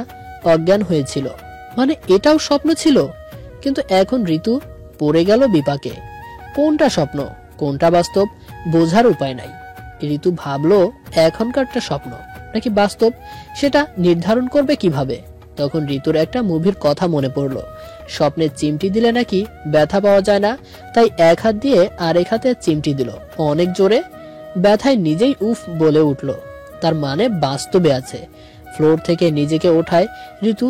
হঠাৎ মনে পড়ে মেয়ে দুটো কার ছিল আর কে। দিন যতই যাচ্ছে একটার পর একটা ঝামেলা দেখা দিচ্ছে। এর একটা বিহিত করা দরকার। কিন্তু নীলকে নিয়ে যে বসবে কথাগুলো বলবে, কিন্তু নীলের সামনে গেলে কিছুই মনে থাকে না। আর নীলকে রহস্যময় ছেলে মনে হয়। নিজে পুলিশ বলেই কি এমন হচ্ছে? কারণ পুলিশের মন তো সন্দেহের মন। মানুষ দেখলেই মনে হয় অপরাধী। ঋতু ভাবলো চাকরিটা মনে হয় ছেড়ে দেওয়া দরকার। কিন্তু কিছু প্রশ্নের উত্তর দরকার। মেয়ে দুইটা কে? আর নীলের শরীরে কেন নীল রক্ত? আর নীলের দাদু কই? নীল হসপিটাল থেকে বাসায় ফিরলো আর ঋতু পুলিশের চাকরি ছেড়ে নীলের বাবার ব্যবসা দেখাশোনা করতে লাগলো। আর নীলের দিকে নজর রাখছে। নীল কোথায় যায় কি করে। নতুন কলেজ নীলের প্রতিদিন ঋতু গাড়ি করে নীলকে কলেজে ছেড়ে যায়। নীল তখন ক্লাসে বসে খাতায় কিছু লিখছিল। এমন সময় কলেজের ফার্স্ট গার্ল গুন্ডি মেয়ে ফারিয়া এসে নীলের খাতার উপরে থাবা দেয়। কি চাই? তোমাকে চাই। I love you. আমি বিবাহিত। আমার কথা শুনে হাসলেন কেন? হাসি পাওয়ার মতো কথা বললে না হেসে কি কান্না করব? যা সত্যি আমি তাই বলছি। সত্যি খেতা পড়ি। কাল থেকে আমার সাথে প্রেম করবে বলে এটাই ফাইনাল, না হলে তুলে নিয়ে গিয়ে বিয়ে করব। নীল আবার বিয়ের কথা শুনে বোতলের সিপিটা খোলে, ঢকঢক করে এক বোতল পানি খেয়ে ফেলে আর বলে, এইসব কি বলেন? বেশি কথা বলবে না, তোকে আমি খুব ভালোবাসি। বলে চলে গেল। ফারিয়া দেখতে আসমানের নীলপরীর মতো দেখতে সুন্দরী, কিন্তু একটু চঞ্চল। একটু বললে ভুল হবে, অনেক। ফারিয়ার বাবা উপজেলার চেয়ারম্যান, তাই হয়তো এত পাওয়ার দেখায়। একটা ছেলে এসে বলল, আরে নীল, তোর তো কপাল খুলে গেল, ফারিয়ার মতো মেয়ে তোকে প্রপোজ করে গেল। কিন্তু নীল কারুর কথায় কান্না দিয়ে কলেজ থেকে বের হয়ে যায়। ব্যাগ গুছিয়ে নিয়ে নীল 2টা ক্লাস বাদ দিয়ে বাসায় চলে যায়। বিকেলে নীল বসে টিভি দেখছিল। এমন সময় অফিস থেকে ফিরে এসে বলল, তুমি 2টা ক্লাস করনি কেন? আপনাকে কে বলল? কলেজ থেকে মেসেজ আসছে, 2টা ক্লাস করনি কেন? এমনি ভালো লাগেনি তাই চলে আসছি। আচ্ছা, কাল থেকে পুরো ক্লাস করবা। দুপুরে খাইছো? আচ্ছা, টিভি দেখো তাহলে। আপনি? ঋতু ড্রেস চেঞ্জ করে এসে দেখে নীল টিভিতে ইমরান হাশমি সেই পুরনো আশিক বানায়া গানটা মনোযোগ দিয়ে দেখছে। ঋতু তার দরজার আড়াল থেকে দেখছে। ঋতু মানা করলো না, কারণ দেখে কিছু শিখুক। কিন্তু ঋতুর হাতে থাকা ফোন বেজে ওঠে আর নীল ফোনের শব্দ শুনে চ্যানেল পাল্টে দেয়। পরের দিন নীল কলেজে যাবে। ঋতু খেয়াল করলো নীলের চোখ দুটো কেমন জানি নীল নীল ডাকছে। ঋতু প্রতিদিনের মতো নীলকে কলেজে নামিয়ে অফিস চলে যায়। নীল ক্লাসে যাবে এমন সময় ফারিয়া নীলের পথ আটকে দাঁড়ায়। কি জানো, ভেবেচিন্তে দেখলে আমাকে ভালোবাসবা তো? নীল নিচের দিকে তাকিয়ে আছে, কিন্তু ফারিয়া আবার গায়ে হাত দিয়ে জিজ্ঞেস করে, আমাকে ভালোবাসবে বলো নীল? আমি মজা করছি না নীল। আমি যেদিন তোমাকে প্রথম দেখি সেদিন তোমার প্রেমে পড়ে গিয়েছিলাম। আমি বলছি আমি বিবাহিত। আমাকে যে প্রতিদিন নামিয়ে দিয়ে যায় উনি আমার ওয়াইফ। তুমি 10টা বিয়ে করলেও আমার কোনো আপত্তি নাই, আমি শুধু তোমাকে চাই। ফারিয়ার এরকম করে কোনোদিন কারো কাছে রিকোয়েস্ট করেনি যতটা নীলকে করছে। নীলের চোখ দুটো পুরো নীল হয়ে গেছে। আমার জন্য তুমি কি করতে পারবে? তুমি যা বলবে আমি তাই করব। নীলের কলেজের ছাদটা আঙ্গুল দিয়ে দেখিয়ে বলল, ওইখান থেকে লাভ দিতে পারবে? তুমি বললে আমি অবশ্যই পারবো। চলো ছাদে যাই, লাভ দিবে। নীলের কথা শুনে ফারিয়া চলল ছাদে। নীল বলল, এবার লাভ দাও। ফারিয়া আস্তে আস্তে রেলিং এর কাছে গেল। নিচে তাকাতেই বুকটা কেঁপে ওঠে। আমি লাভ দিতে পারবো না, আমি চললাম, আমার ভালোবাসা লাগবে না। নীল ফারিয়ার চুলের মুঠিটা ধরে বলল, আমার যে কোনো নেশা উঠেছে, এটা থামাবে কে? চল, তোকে মরতেই হবে। নীল টানতে টানতে ফারিয়াকে ছাদ থেকে ফেলে দিল। 5 তলা থেকে ফারিয়াকে ফেলে দেওয়া হলো। ফারিয়ার এক সাইড থেতলে গেছে, রক্তে ভেসে গেছে। পুরো কলেজ থমকে গেছে। ক্লাস থেকে সব স্টুডেন্ট স্যার বের হয়ে আসছে। নীলের মাথায় একটাই কথা ঘুরপাক খাচ্ছিল, কে খুন করতে হবে, না হলে আমার শাস্তি লাগবে না। আমার কাছে খুন করা একটি নেশা, যা মাঝে মাঝে ভয়াবহ রূপ ধারণ করে। পাকা পেঁপে যেমন উপর থেকে ছেড়ে দিলে থেতলে যায়, তেমনি ফারিয়ার দেহটা হয়ে গেছে। আর ফারিয়ার মাথাটি একটি ইটের উপর পড়ায় মাথা ফেটে রক্ত বের হচ্ছে, আর মস্তকগুলো ছড়িয়ে ছিটিয়ে পড়ে আছে। আর পেট থেকে ভুঁড়িটা একটু দূরেই পড়ে আছে, আর অর্ধেকটা পেটে। এইসব দেখে কলেজের এক স্টুডেন্ট জ্ঞান হারিয়ে ফেলেছে। কিন্তু নীল পেছন থেকে মুখ লুকিয়ে হাসতে লাগলো। দাঁত বের করে নীল খুনের নেশায় আছে। নীলের মনে এখন একটু শান্তি লাগছে। নীলের সৌভাগ্য যে নীলকে কেউ দেখে নাই, না হলে ফেসে যেত। পরের দিন একটা স্যারও কলেজে নেই, সব জেলে। ফারিয়ার বাবা মামলা করেছে কলেজ চলাকালীন কিভাবে একজন স্টুডেন্ট ছাদ থেকে পড়ে। ফারিয়ার বাবা উপজেলার চেয়ারম্যান হওয়ায় বড় বড় নেতাদের সাথে ভালো লিঙ্ক আছে, তার জন্য কলেজে এত তোলপাড় হচ্ছে। পুরো কলেজ অফ। ফারিয়ার হত্যার তদন্ত চলছে। প্রত্যেক স্টুডেন্টের বাসায় বাসায় গিয়ে গোপন তদন্ত করা বা সাধারণ জিজ্ঞাসা করা হচ্ছে। ফারিয়ার বাবার এক কথা, তার মেয়ে আত্মহত্যা করেনি, খুন করা হয়েছে। শুধু হত্যাকারীকে একবার দেখতে চাই। ঋতু অফিসের চাপে কিছুদিন ধরে নীলকে কলেজ ছেড়ে যেতে পারে না, তাই কলেজে কি হয়েছে তা জানে না। ঋতু তদন্তের দায়িত্ব পেয়েছে ওসি আকবর। সেই আকবর যে নীলকে একবার অ্যারেস্ট করেছিল, তিনি আবার বদলি হয়ে এসেছেন। এবার হয়তো পুরো ঝামেলাই হবে। রাত 11টা বাজে। হঠাৎ কলিং বেল চেঁচিয়ে উঠল। ঋতুর ঘুম ভেঙে যায়। চোখ খুলে দেখে নীল ঋতুকে জড়িয়ে ধরে শুয়ে আছে। নীলের ছোট ছোট নিঃশ্বাস ঋতুর গলায় পড়ছে। নীল কেমন করে ঘুমাচ্ছে তা ঋতুর দু চোখ ভরে দেখছে। আবার কলিং বেলটা বেজে উঠল। এবার ঋতু বিরক্ত বোধ করলো। দেয়াল ঘড়ির দিকে তাকিয়ে দেখলো রাত 11:05 বাজে। এত রাতে আবার কে আসলো? ইচ্ছে থাকা না সত্ত্বেও আস্তে আস্তে উঠে দরজা খুলে দেখে সেই ওসি আকবর দাঁড়িয়ে আছে। অবাক হয়ে যায় ঋতু, ইনি আবার এখানে কেন? বলছিলাম না আবার দেখা হবে। দেখা হয়ে ভালোই লাগলো। কি চান এত রাতে সেটা বলেন।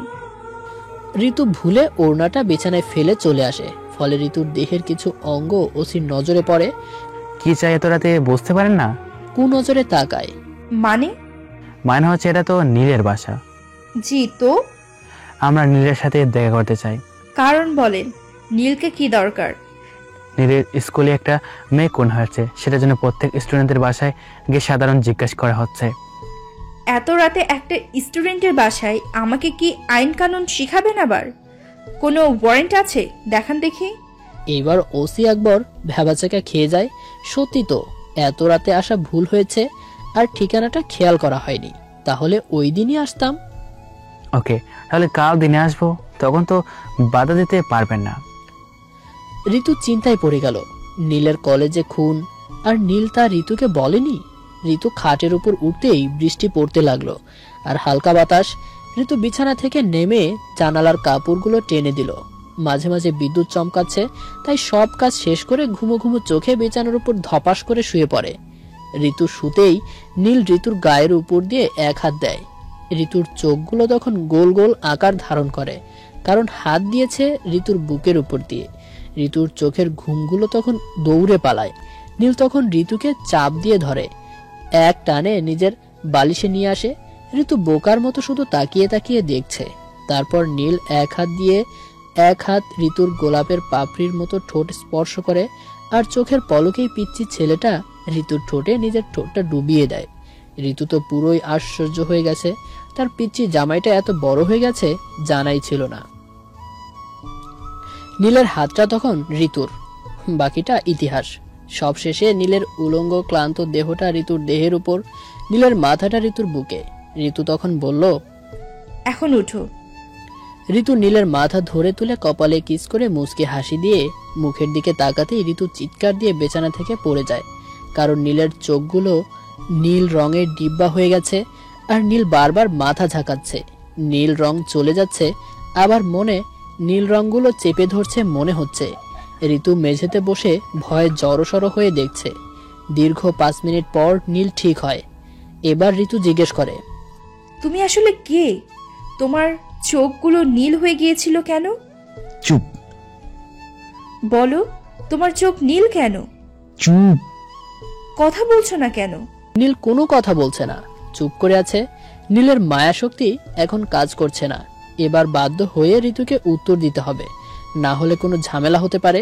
নীল তখন মুখ খুলল, আমি নীল না, তোমরা যে নীল ভাবছো আমি সেই নীল না।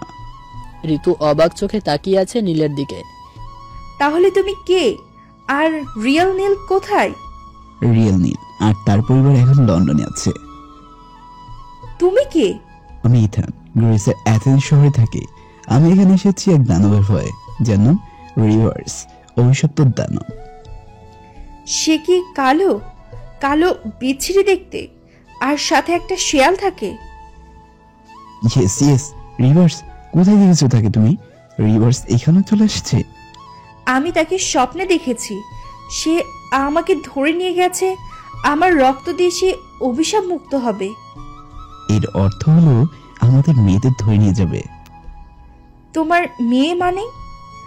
নীল হাতের ইশারা দিতেই দেয়াল দুভাগ হয়ে কাচের দরজা বের হলো, আর সেখান থেকে 2টি বাচ্চা মেয়ে বের হলো, যাদেরকে হসপিটালে দেখেছিল। মেয়ে দুটো দেখতে বেশ কিউট, দেখলেই জড়িয়ে ধরতে ইচ্ছে করে। ঋতু তাদের দিকে মুগ্ধ হয়ে তাকিয়ে আছে। বাচ্চা দুটোকে দেখে ঋতুও ভাবনার জগতে হারিয়ে গেল। যদি আমার এমন 2টি মিষ্টি বাচ্চা হতো। নীলের ডাকে ঋতু ভাবনার জগৎ থেকে ফিরে আসে। মেয়ে দুটোর চোখ নীল, তার জন্য আরো চমৎকার লাগছে। আমার মেয়ে হেলেন আর হেলেনা। ঋতু এবার নীলের দিকে প্রশ্ন ছুড়ে দিল, তাহলে আমাকে এসবের মধ্যে জড়ালে কেন? আমার কি দোষ? আমার জীবন নষ্ট করলে কেন? আমি তোমার কাছে না পৌঁছালেও রিভার্স ঠিকই তোমার কাছে চলে আসবে। কি কি? আমি কি কি করেছি? আমার কাছে আসবে কেন? কারণ তোমার মাথাটা তো লাগবে। ঋতু ভয়ে মাথায় হাত দিয়ে, আমার মাথা দিয়ে কি হবে? আমি বলতে পারবো না, এখানে ছোট বাচ্চা আছে। আপনি মিথ্যা বলছেন, কারণ আমি তো গ্রিসের মানুষ না। তোমার পিঠে নীল একটা দাগ আছে, দেখো। ঋতু মনে মনে, আমার পিঠে দাগ আগে থেকে জানে কেমনে? ঋতু জিজ্ঞেস করলো, হেলেন আর হেলেনার মা কোথায়? নীল তখন মেয়ে দুটোর দিকে তাকিয়ে চোখের পানি ছেড়ে বলল, রিভার্সের হাত থেকে ছেলে আর হেলেনাকে বাঁচাতে গিয়ে রিভার্সের হাতে নিজের জীবন বিলিয়ে দেয়। বাবার চোখে কান্না দেখে হেলেন আর হেলেনা দৌড়ে এসে বাবা বাবা বলে জাপটে ধরে, আর নীলের চোখের পানি ছোট ছোট হাত দিয়ে মুছে দেয়। ঋতুর কাছে অনেক ভালো লাগে। মেয়ে দুটো কে? হেলেন একটু চঞ্চল টাইপের মেয়ে, হঠাৎ জিজ্ঞেস করে বসে। ঋতুকে দেখিয়ে নীল পড়ে যায় বিপাকে। এখন মেয়েকে কি বলবে?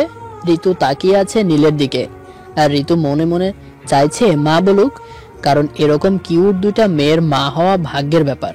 কিন্তু নীল কিছু বলছে না, চুপ করে আছে। কিছুক্ষণ পর নীল বলল, মা তোমরা এখন যাও, পরে বলবো। নীল বলার সাথে সাথে মেয়ে দুটো দেয়ালের সামনে গিয়ে দাঁড়ালো। দরজা বের হলো, আর উধাও নাই। আহা, কি নম্রভদ্র মেয়ে। কিন্তু এবার ঋতু নীলের দিকে রাগান্বিত দৃষ্টিতে তাকিয়ে আছে। এইভাবে তাকিয়ে আছেন কেন? আপনি ওদের বলবেন না কেন আমি ওদেরই মা হই? বলার সময় আসুক, তারপর বলবো। তা আপনাকে কি বলবো, ইথান নাকি নীল? এখন তো নীল, তাই নীল বলবেন। আচ্ছা, আপনি আমার বড় হবেন নাকি ছোট? মানে দুইটা মেয়ে আছে তো তাই। আপনার বড় আমি। বলে তো নাম বলা যাবে না, তার মধ্যে আবার জামাই। আচ্ছা, তোমার পাশে কি ঘুমাতে পারবো নাকি আলাদা? তোমার ইচ্ছা। আসল কাজ করে এখন আমার ইচ্ছে। পুরুষ জাতি বড়ই অদ্ভুত, সেটা দুনিয়ার হোক আর যে প্রান্তেরই মানুষ হোক। দুজন এক বিছানায় ঘুমালো। নীল নিশ্চিন্তে ঘুমাচ্ছে, কিন্তু ঋতুর ঘুম আসছে না। নীলের এই অদ্ভুত কথা শুনে খুব টেনশন হচ্ছে। এরকম এই চিন্তা সেই চিন্তা করতে করতে ঘুমের দেশে পাড়ি দেয় ঋতু। সকালে সূর্য মামার আলো চোখে পড়তেই ঋতুর ঘুম ভেঙে যায়। অনেক দেরি করে আজ ঘুম থেকে ওঠা হয়েছে, অফিস যেতে হবে। তাড়াহুড়ো করে শাওয়ার নেয় ঋতু। এদিকে নীল উঠে নাই, তাকেই উঠাতে হবে, নাস্তার কথা বলতে হবে। মাঝে মাঝে ঋতুর রাগ হয়, ঘরে সকালবেলা মেয়েদের কম কাজ নাকি? পুরুষরা তো পড়ে পড়ে ঘুমায় সকালে। নীলকে ডেকে দরজা খুলে বাইরে যেতেই মনে পড়লো আজ তো শুক্রবার, অফিস নাই। ধর ছাই, কি যে করি, আজ শুক্রবার মনেই নেই। এমন সময় পত্রিকাওয়ালা হাজির। শুক্রবারে একটু দেরি করে পত্রিকা দেয়, মানে 10টার সময়, আর এমনি দেয় 8টার সময়। হতাশ হয়ে পত্রিকা হাতে নিয়ে সোফায় বসে পড়ল। এমনি পত্রিকা পড়া হয় না, শুক্রবার ছাড়া। পত্রিকাটা চোখের সামনে মেলে ধরতেই বড় বড় অক্ষরে লেখা, পুলিশের গাফিলতিতে অপরাধী পলাতক। বিস্তারিত পড়তে ঋতুর চোখ কপালে উঠল, কারণ যে পালিয়েছে সে রিভার্স। ঋতুর কল্লাতে হাত দিয়ে বসে রইল। কিছুক্ষণ পর নীলকে ডেকে তুলে বলল, নীলের মুখটা আরো মলিন দেখাচ্ছে, কারণ রিভার্স বের হওয়া মানে নীলের খুনের নেশা বেড়ে যাওয়া, আর শারীরিক সম্পর্ক মানে ধর্ষণ। এই কথা ঋতু জানতে পারলে এক মুহূর্ত নীলের কাছে থাকবে না। ঋতু অফিসের ড্রেস চেঞ্জ করার জন্য অন্য রুমে গেল। ঋতু নিজেকে উলঙ্গ করে আয়নায় নিজে মেরে দেখছে। হঠাৎ মনে পড়ল, আমার পিঠে যে দাগ আছে তা কখনো দেখা হয় না। তাই ঋতুর ইচ্ছে হলো দেখার। ঋতু ঘুরে গেল আয়নার সামনে, আর কাঁধের উপর দিয়ে ঘাড় ঘুরিয়ে আয়নায় তাকাতেই চিৎকার দিয়ে বের হয় ঋতু, কারণ আয়নায় রিভার্সকে দেখতে পায়। আয়নাতে স্পষ্ট রিভার্সের বিদঘুটের চেহারাটা দেখে যাচ্ছিল, কিন্তু এখানে রিভার্স আসলো কিভাবে? ঋতু চিৎকার দিয়ে রুম থেকে বের হয়ে যায়, আর বেডরুমে নীল শুয়েছিল। ঋতুর চিৎকার শুনে নীল উঠে দাঁড়ায়, আর ঋতু এসে নীলকে জড়িয়ে ধরে। ঋতু নীলের বুকে মুখ লুকিয়ে আছে। এইদিকে নীল বারবার জিজ্ঞেস করছে, কি হয়েছে, এমন করছো কেন? ঋতু নীলের বুকে মুখ লুকিয়ে এক হাত দিয়ে দেখিয়ে বলল, ওইখানে সেই কালো লোকটা। আরে কোথায়, কি বলো? আমি নিজের চোখে দেখলাম আয়নায়। আরে শোনো, উঠো, আমি বলছি। নীল ঋতুর পিঠে হাত দিয়ে অনুভব করলো খালি খালি কেন। নীল তাকিয়ে দেখে একদম জামা কাপড় ছাড়া। এখন ঋতুকে যতই বলছে আমাকে ছাড়ো, ঋতু ততই নীলকে জড়িয়ে ধরছে, কারণ ঋতু পড়ে গেছে এখন লজ্জায়। ঋতু বুঝতে পেরেছে সে উলঙ্গ। নীল তখন বিছানায় থাকা কম্বলটা দিয়ে ঋতুকে জড়িয়ে দেয়। ঋতু লজ্জায় মাথা নিচু করে আছে। নীল বলল, রিভার্স তোমার আশেপাশে থাকলে তোমার পেটে প্রচন্ড ব্যথা অনুভব করবে, আর নীল দাগটা আরো উজ্জ্বল হয়ে যাবে। তুমি আয়নায় যেটা দেখেছো সেটা হলো রিভার্স। তোমার পিঠে আয়না তাহলে রিভার্সের ছবি দেখা যাবে। এইদিকে গ্রিসের অ্যাথেন্স শহরে একটি মেয়ে ইথানের খোঁজ করছে। মেয়েটিকে তেমন কেউ চেনে না, তবে মেয়েটি যুদ্ধবিদ্যায় পারদর্শী, তলোয়ার চালাতে খুব পটু। আর এই অ্যাথেন্স শহরটা সবকিছু থেকে পিছিয়ে আছে। পিছিয়ে আছে বলতে আধুনিকতার ছোঁয়া এখনো লাগেনি বললে ভুল হবে, লাগতে দেয়নি সেখানকার ক্ষমতাশীল রানী এলিজা। অ্যাথেন্স শহর দেখতে মনে হবে সেই প্রাচীন জগতে আছে। শুধু অ্যাথেন্স শহরটাই এরকম, আর বাকিগুলো ঠিকই আছে, শুধু ক্ষমতার বলে দাপিয়ে রেখেছে সেই প্রাচীনকাল থেকে। রানী এলিজার আগের রাজা ছিলেন অ্যাডাম। অ্যাডাম হচ্ছে এলিজার স্বামী। রাজা অ্যাডাম মারা যাওয়ার পর এলিজা রানী হিসেবে দায়িত্ব পালন করেন, কারণ বংশে প্রদীপ নেই। অ্যাথেন্স শহরের মানুষ যুদ্ধবিদ্যায় পারদর্শী আর কালো জাদুতে ভরা, এজন্য গ্রিসের সরকার তাদের বিরুদ্ধে কথা বলতে পারে না। দেশের গুরুত্বপূর্ণ কার্যে রানী এলিজা হাজির থাকেন। ইথানের বিশ্বস্ত গুপ্তচর খবর দেয় ইথানকে, আপনার শহরে খোঁজ করছে সে একজন মেয়ে, হিন্দু দুঃখিত, আমি তার নাম ঠিকানা জানতে পারিনি। সে নিজেকে লুকিয়ে রেখেছে, মুখে মুখোশ পরা, তাই চিনতে পারিনি। যেহেতু অ্যাথেন্স শহরে মানুষ কালো জাদু জানে, তাই ইথানের কাছে খবর পৌঁছে দিতে দেরি হয়নি। ইথান পড়ে গেল চিন্তায়, তাকে কে খোঁজ করছে, তাও আবার একটি মেয়ে। রিভার্সের কোনো সহযোগী নয় তো? এই কয়েক বছরে তার কেউ খোঁজ করেনি, হঠাৎ তার খোঁজে কে? ব্যালকনিতে নীল চিন্তায় ডুবে পায়চারি করছিল। এমন সময় ঋতু এসে বলল, কোনো কারণে চিন্তিত তুমি? না। মিথ্যা বলল। তাহলে এখানে? আচ্ছা, তোমার সাথে দেখা করতে ওসি আকবর এসেছে। ওসি আকবর আমার কাছে কেন? তোমার কলেজে নাকি খুন হয়েছে, তার তদন্ত করতে। নীল কোনো চিন্তা না করে চলল ওসির কাছে, কারণ নীলের তো মায়া শক্তি আছে, বশ করে ফেলবে একদম। নীল গিয়ে সোফায় বসলো। তা নীল সাহেব, আপনি ভালো আছেন তো? জি ভালো। কি চাই? আসলে কিছু সাধারণ জিজ্ঞাসা করার আছে। জানেনই তো আপনার কলেজে কোন হয়েছে? জানি তো। তো যখন কোল হলো তখন আপনি কোথায় ছিলেন? কেন? ক্লাসে। কিন্তু নীল মশাই ক্লাস রেকর্ড বলছে সেদিন আপনি কলেজে উপস্থিত ছিলেন, কিন্তু ক্লাসে ছিলেন না। তার সাক্ষী আমার কাছে আছে। কিন্তু নীল মায়া করার চেষ্টা করছে, কিন্তু পারছে না। নীলের মায়া শক্তি কাজ করছে না, বারবার চেষ্টা করছে কিন্তু কাজ হচ্ছে না। হয়তো ঋতুর সাথে শারীরিক সম্পর্ক করায় কুফল ভোগ করতে হচ্ছে, হয়তো এর জন্য নীল তার মায়া শক্তি হারিয়ে ফেলেছে। ওসি আকবর ছেলেটাকে আসতে বলে, যে ছেলেটা নীলকে দেখে ছাদে যেতে দেখেছে ফারিয়ার সাথে, আরেকজনকে যে ছাদ থেকে নামতে দেখেছে ফারিয়ার ছাদ থেকে পড়ার পর। এবার তো মনে হয় নীল খুব ভালোভাবেই ফেসে যাবে। কিছুক্ষণ পর ছেলে দুটো আসলো, সবকিছু খুলে বলল। ওসি আবার নোট করলেন, নীলকে অ্যারেস্ট করে নিয়ে চলে গেল। এই খবরটা আবার ফারিয়ার বাবা পায়। নিয়ে যাওয়ার আগে ঋতুকে বলল, এবার নীল সাহেবের ফাঁসি নিশ্চিত, কারণ মেয়ের বাবা প্রভাবশালী। নীল চিন্তায় পড়ে গেল, যদি তার মায়া শক্তি কাজ না করে তাহলে নীল শেষ। নীলের বিচার কাজ শুরু হয়। সাক্ষী প্রমাণ আর ফারিয়ার বাবার ক্ষমতার বলে নীলের ফাঁসির রায় হয়।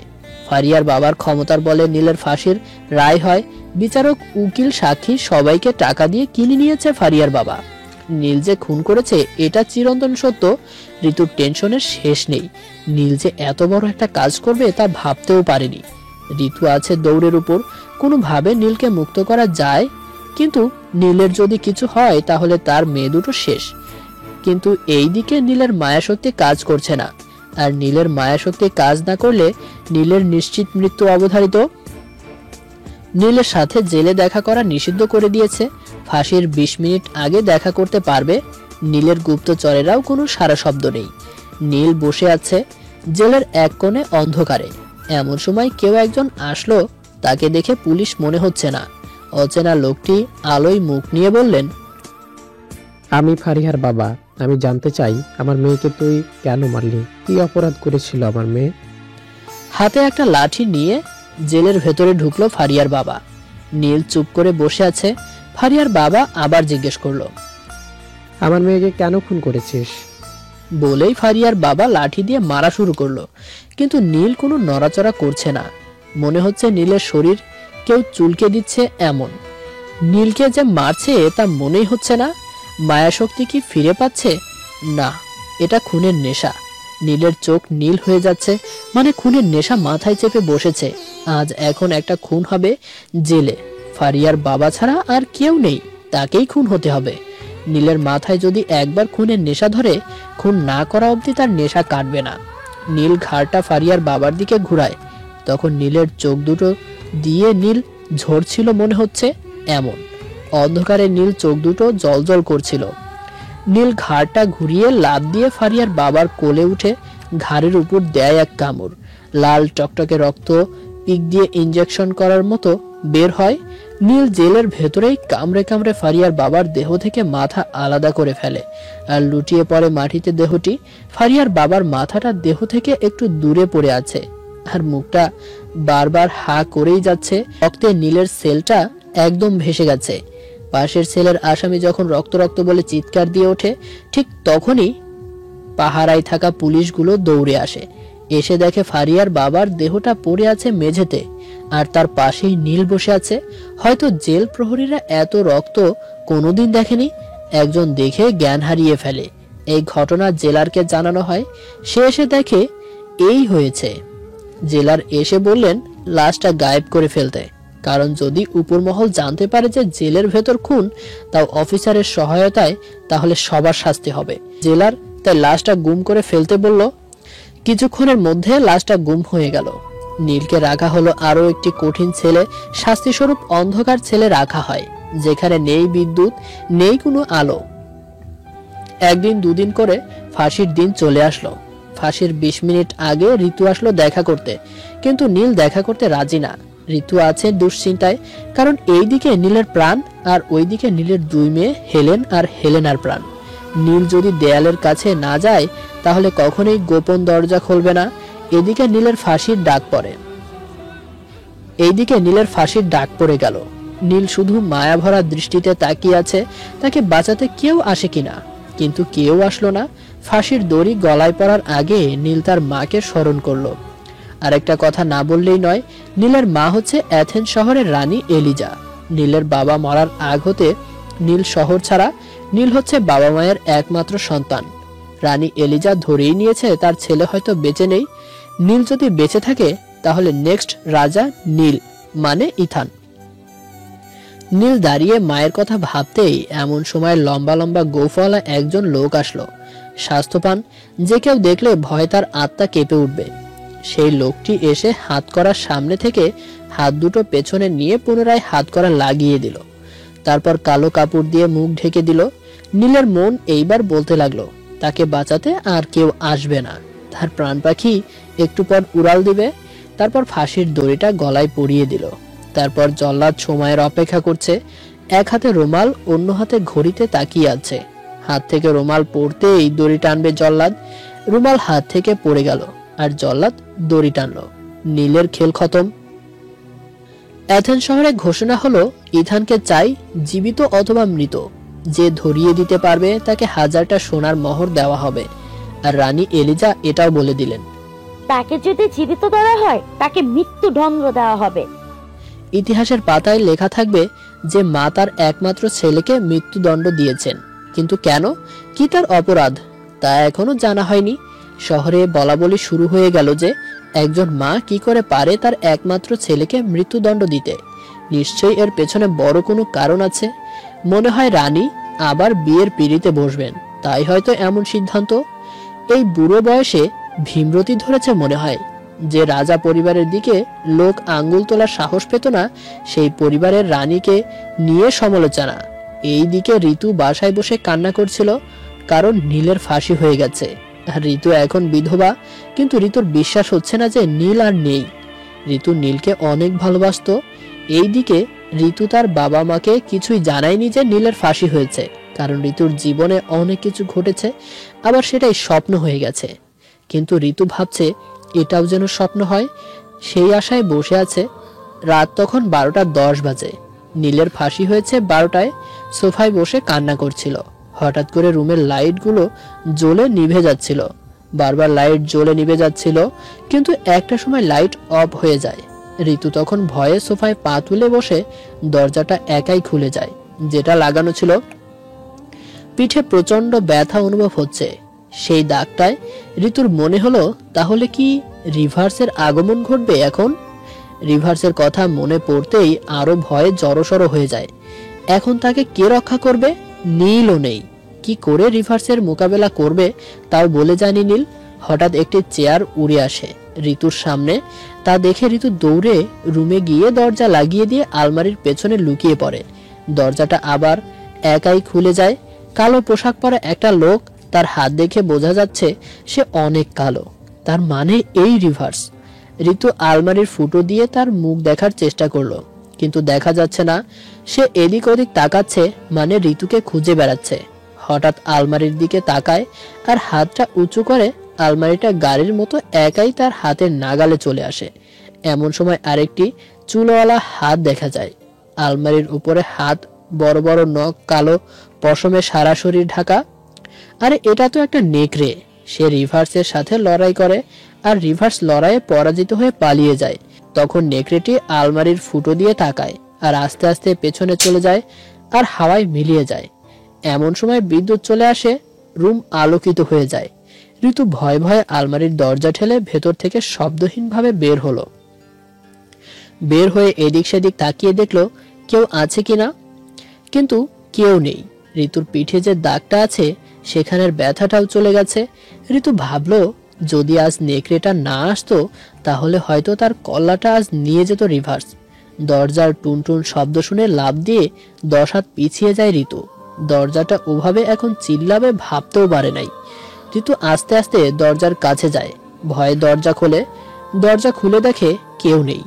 ঋতু তখন নিজের মাথাটা হাত দিয়ে ধরে, এই বুঝি রিভার্স আসলো।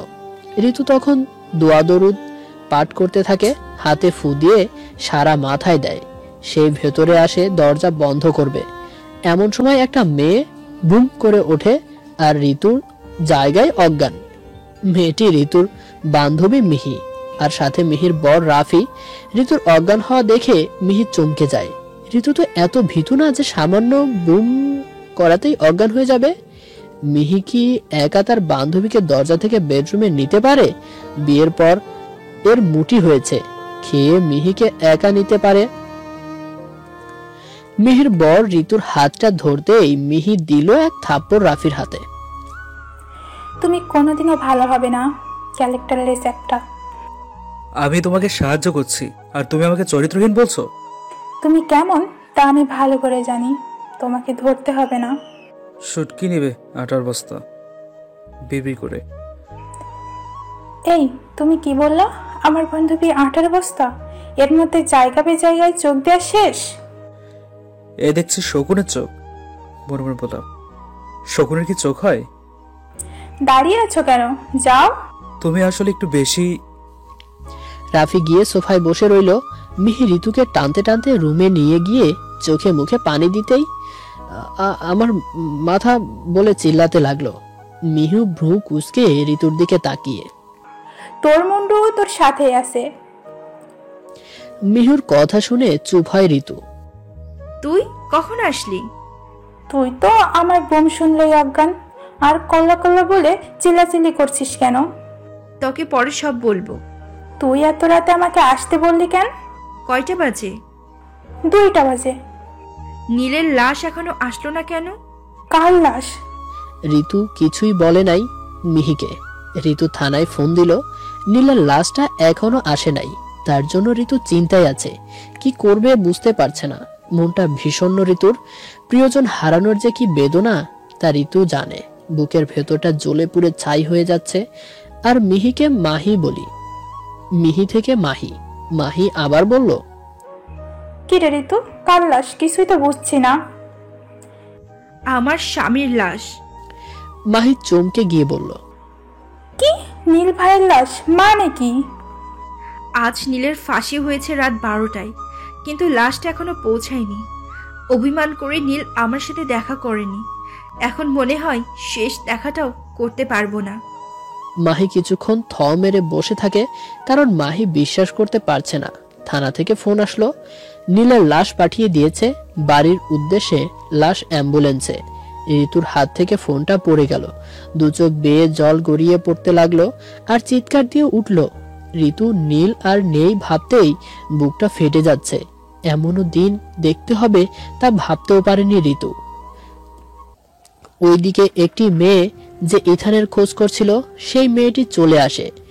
এখানেও নীলের খোঁজে। এখানকার মানুষের কাছে মেয়েটি অদ্ভুত, কারণ মেয়েটির পোশাক সেই পুরনো আমলের। মাঝায় একটা তলোয়ার, যেখানে মানুষের কাছে পিস্তল সেইখানে তলোয়ার। কেউ আবার অবাক দৃষ্টিতে তাকিয়ে দেখছে, আর মেয়েটি দেখতে তলোয়ার সুন্দরী। আমি তলোয়ার সুন্দরী এই জন্য বললাম, তলোয়ার বের করলে যেমন রোদে চিকচিক করে, তেমনি মেয়েটির রূপ একদম মায়াবতী। মায়াবতী বললে ভুল হবে, তলোয়ারবতী।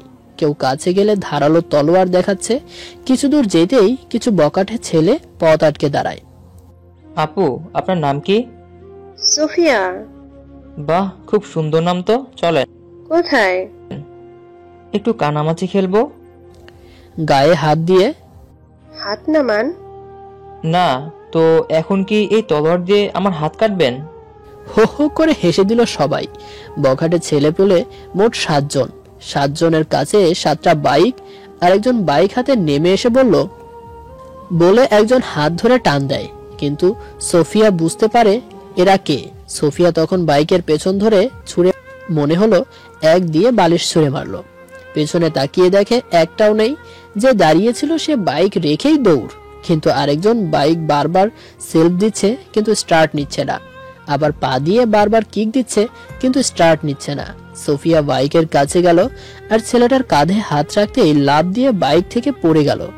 দৌড় দিবে এমন সময় সোফিয়া শার্টের কলার টেনে ধরে। আফা, আমারে ছাইড়া দেন। কেন, আমাকে নিবেন না? না আফা, আমারে ছাইড়া দেন।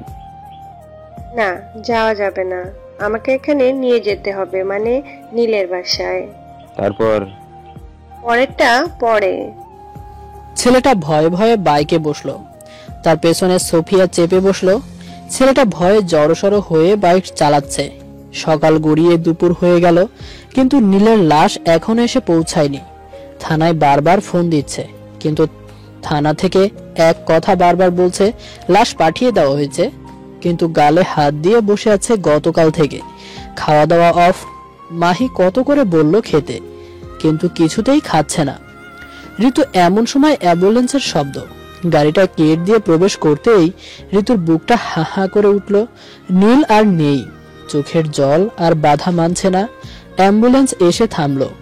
ঋতু এক পা আগায় আবার পিছনে যায়, কারণ নীলের মরা মুখখানা দেখার সাহস নাই। দুজন লোক গাড়ির দরজা খুলে দিল। সাদা কাপড় দিয়ে মোড়ানো সিটের এক পাশে পড়ে আছে নীলের লাশ। নামানো হলো আর একজন লাশের মুখ বের করে দিল। ঋতু একবার তাকায়, কিন্তু এ তো নীল না। তখন লোক দুটোর কলার চেপে ধরে ঋতু, বলে আমার নীল কোথায়? জল্লাদ যখন ফাঁসির দড়িটা টানে, ঠিক তখনই একটা নেকড়ে এসে নীলকে নিয়ে অদৃশ্য হয়ে যায়। নীলের হদিস এখনো পাওয়া যায়নি। ঠিক তখন ঋতুর মুখে হাসি ফোটে। তার মানে নীল এখনো জীবিত আছে, কিন্তু কোথায়? এটা কার লাশ? এটা একটা বেয়ারিশ লাশ। থানা মেটানোর জন্য জেলা সাহেব এটা দেন। ঋতুর মুখে হাসি দেখে মাহি বলে, তুই কি পাগল হয়ে গেলি নাকি? স্বামী ওইদিকে মরছে আর তুই হাসছিস। একটা নেকড়ে এসে তোর বরকে বাঁচিয়েছে আর তুই সেটা বিশ্বাস করছিস। নীল বেঁচে আছে। তুই পাগল হয়ে গেছিস ঋতু। এইসব রূপকথার গল্পে সম্ভব, বাস্তবে না। ডাক না কি হয়? ঋতু এখন ফুরফুরে, মনে অনেক ফুর্তি। নীল বেঁচে আছে। এইদিকে নীল তার সহযোগী লিও নিয়ে মিনার বাসায় বসে আছে। যে নীলের বিরুদ্ধে সাক্ষী দিয়েছিল মিনা ছিল ফারিয়ার বান্ধবী। সন্ধ্যা নামতেই নীল হাজির হয় মিনার রুমে। মিনা তখন নিজের ফোন টিপছিল।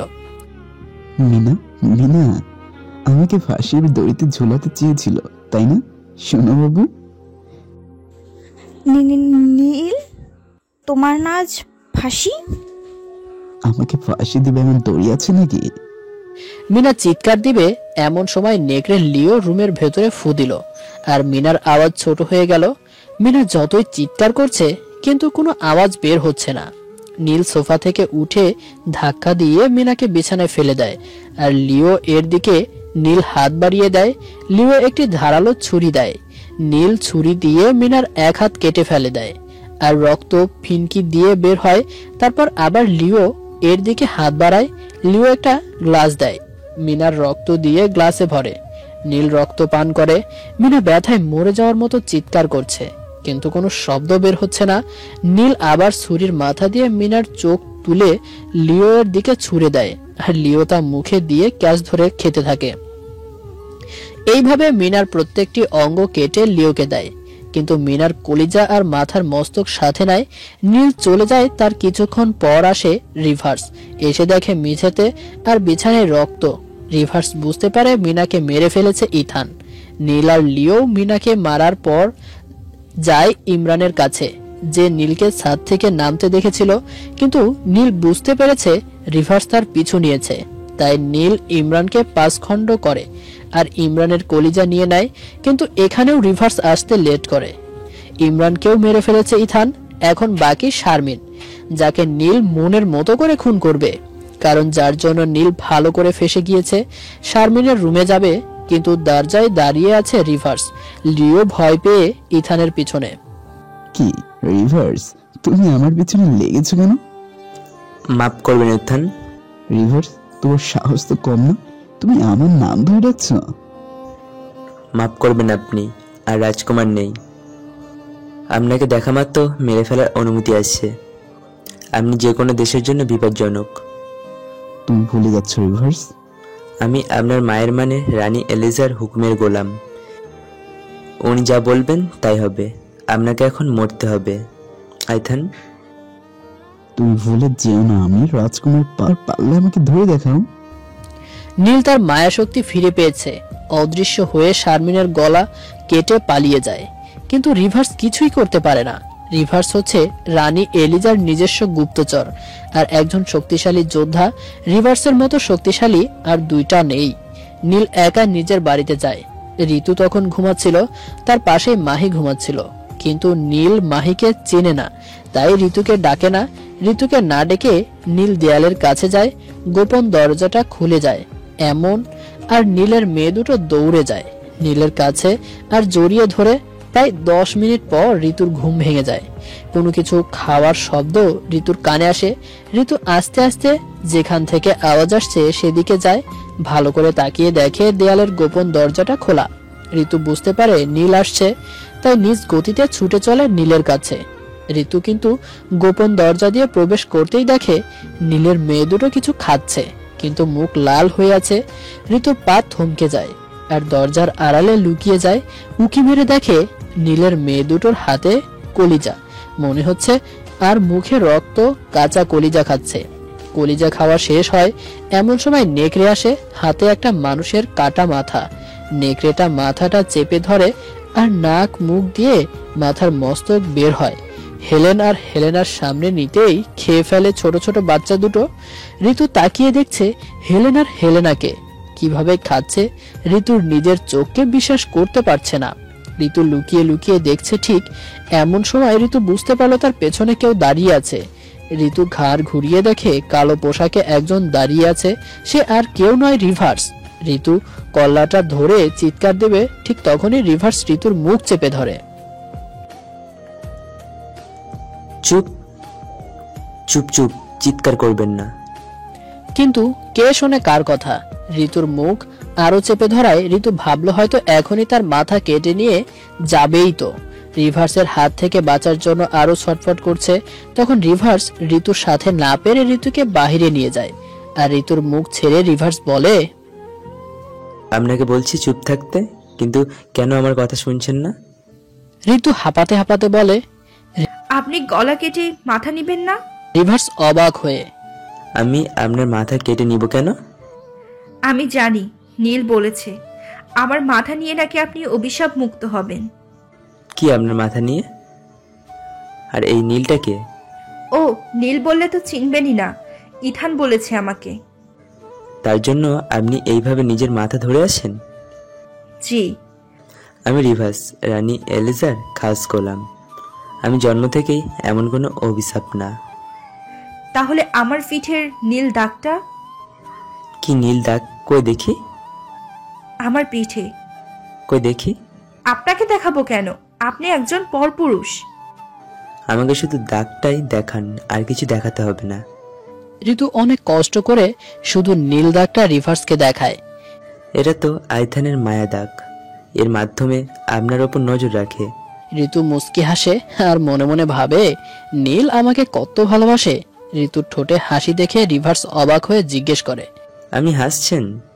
হাসবো না তো কি করব? আমার স্বামী আমাকে এত ভালোবাসে, আমাকে চোখে চোখে রাখে। আপনি আর আইথান বিয়ে করেছেন? রিভার্স আর কিছু বলল না। এমন সময় রিভার্স ঋতুকে চুপ করতে বলল।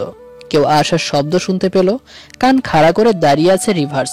নিজের অস্ত্র বের করে তাক করে দাঁড়িয়ে আছে, কিন্তু রিভার্সের হাত থেকে অস্ত্র পড়ে ঋতু ফিসফিস করে বলছে, আর ফেলে দিলেন কেন? কেউ আসছে তো। কিন্তু রিভার্স কারো গায়ে অপরিচিত একটা সুগন্ধি রিভার্সের নাকে আসে। সে আর কেউ না, সোফিয়া। সোফিয়া হাত থেকেও তলোয়ার পড়ে যায়। দৌড়ে রিভার্সকে জড়িয়ে ধরে আর 5 মিনিটের লিপ কিস করে দুজনে। ঋতু তো ঘেন্নায় মরে যাচ্ছে। এত একটা বিচ্ছিরি লোকের মুখে কিস দেখতে, কালো কুসকুসে দেখতে কি বিচ্ছিরি। ওয়াক ওয়াক করতে থাকে। মেয়েটিকে দেখে ঋতুর যা মনে হলো মেয়েটি ফর্সা মনে হয়, বেশ সুন্দরী, কিন্তু ঋতু ভেবে পাচ্ছে না এত সুন্দরী মেয়ে হয়ে এমন একটা কালো ছেলের সাথে কেমনে কি। কিছুক্ষণ পর সোফিয়া জিজ্ঞেস করলো, এটাই কি সেই মেয়ে? উনি আইথানের স্ত্রী। কি স্ত্রী? ও মাই গড! কি ব্যাপার, আমি ইথানের স্ত্রী এটা শুনে এত অবাক হচ্ছেন কেন আপনারা? সেটা পরে বলবো। আচ্ছা, এবার চলেন। আমি আপনাদের সাথে কোথায় যাব? আমাদের সাথে না গেলে আপনি বিপদে পড়বেন। আমার আবার কিসের বিপদ? আপনি জানেন ইথানকে? ইথান হচ্ছে দানব, কিন্তু যার ভিতর 3টা রূপ আছে: মানুষ, ভ্যাম্পায়ার, জম্বি। এই 3টাকে এক করতে চেয়েছিল ইথান, নিজেকে আরো শক্তিশালী করে তুলতে চেয়েছিল, এক করে নিজের শরীরে প্রবেশ করিয়েছিল ঠিকই, কিন্তু নিয়ন্ত্রণ নেই, যার ফলে ইথান আজ ভয়ঙ্কর দানব। ইথানের শরীরে নীল রক্ত কেন? যখন আইথান 3টা শক্তি একত্র করে নিজের শরীরে প্রবেশ করায় তখন রক্ত লাল থেকে নীল হয়ে যায়, আর যার ফলে আইথানের জন্মদাত্রী মা রানী এলিজা নিজের একমাত্র ছেলেকে হত্যার নির্দেশ দিয়েছেন। আমি এইসব বিশ্বাস করি না। আপনি বিশ্বাস না করলে ইথানের স্ত্রীর মতো আপনাকেও মরতে হবে। ঋতুর তখন মনে পড়ে, তার মানে আপনি ইথানের মাসুম বাচ্চা হেলেনাকে মারতে চেয়েছিলেন?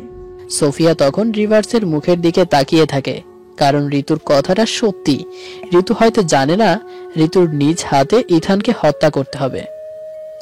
সোফিয়া বলল, ঋতু, তোমাকেই হত্যা করতে হবে।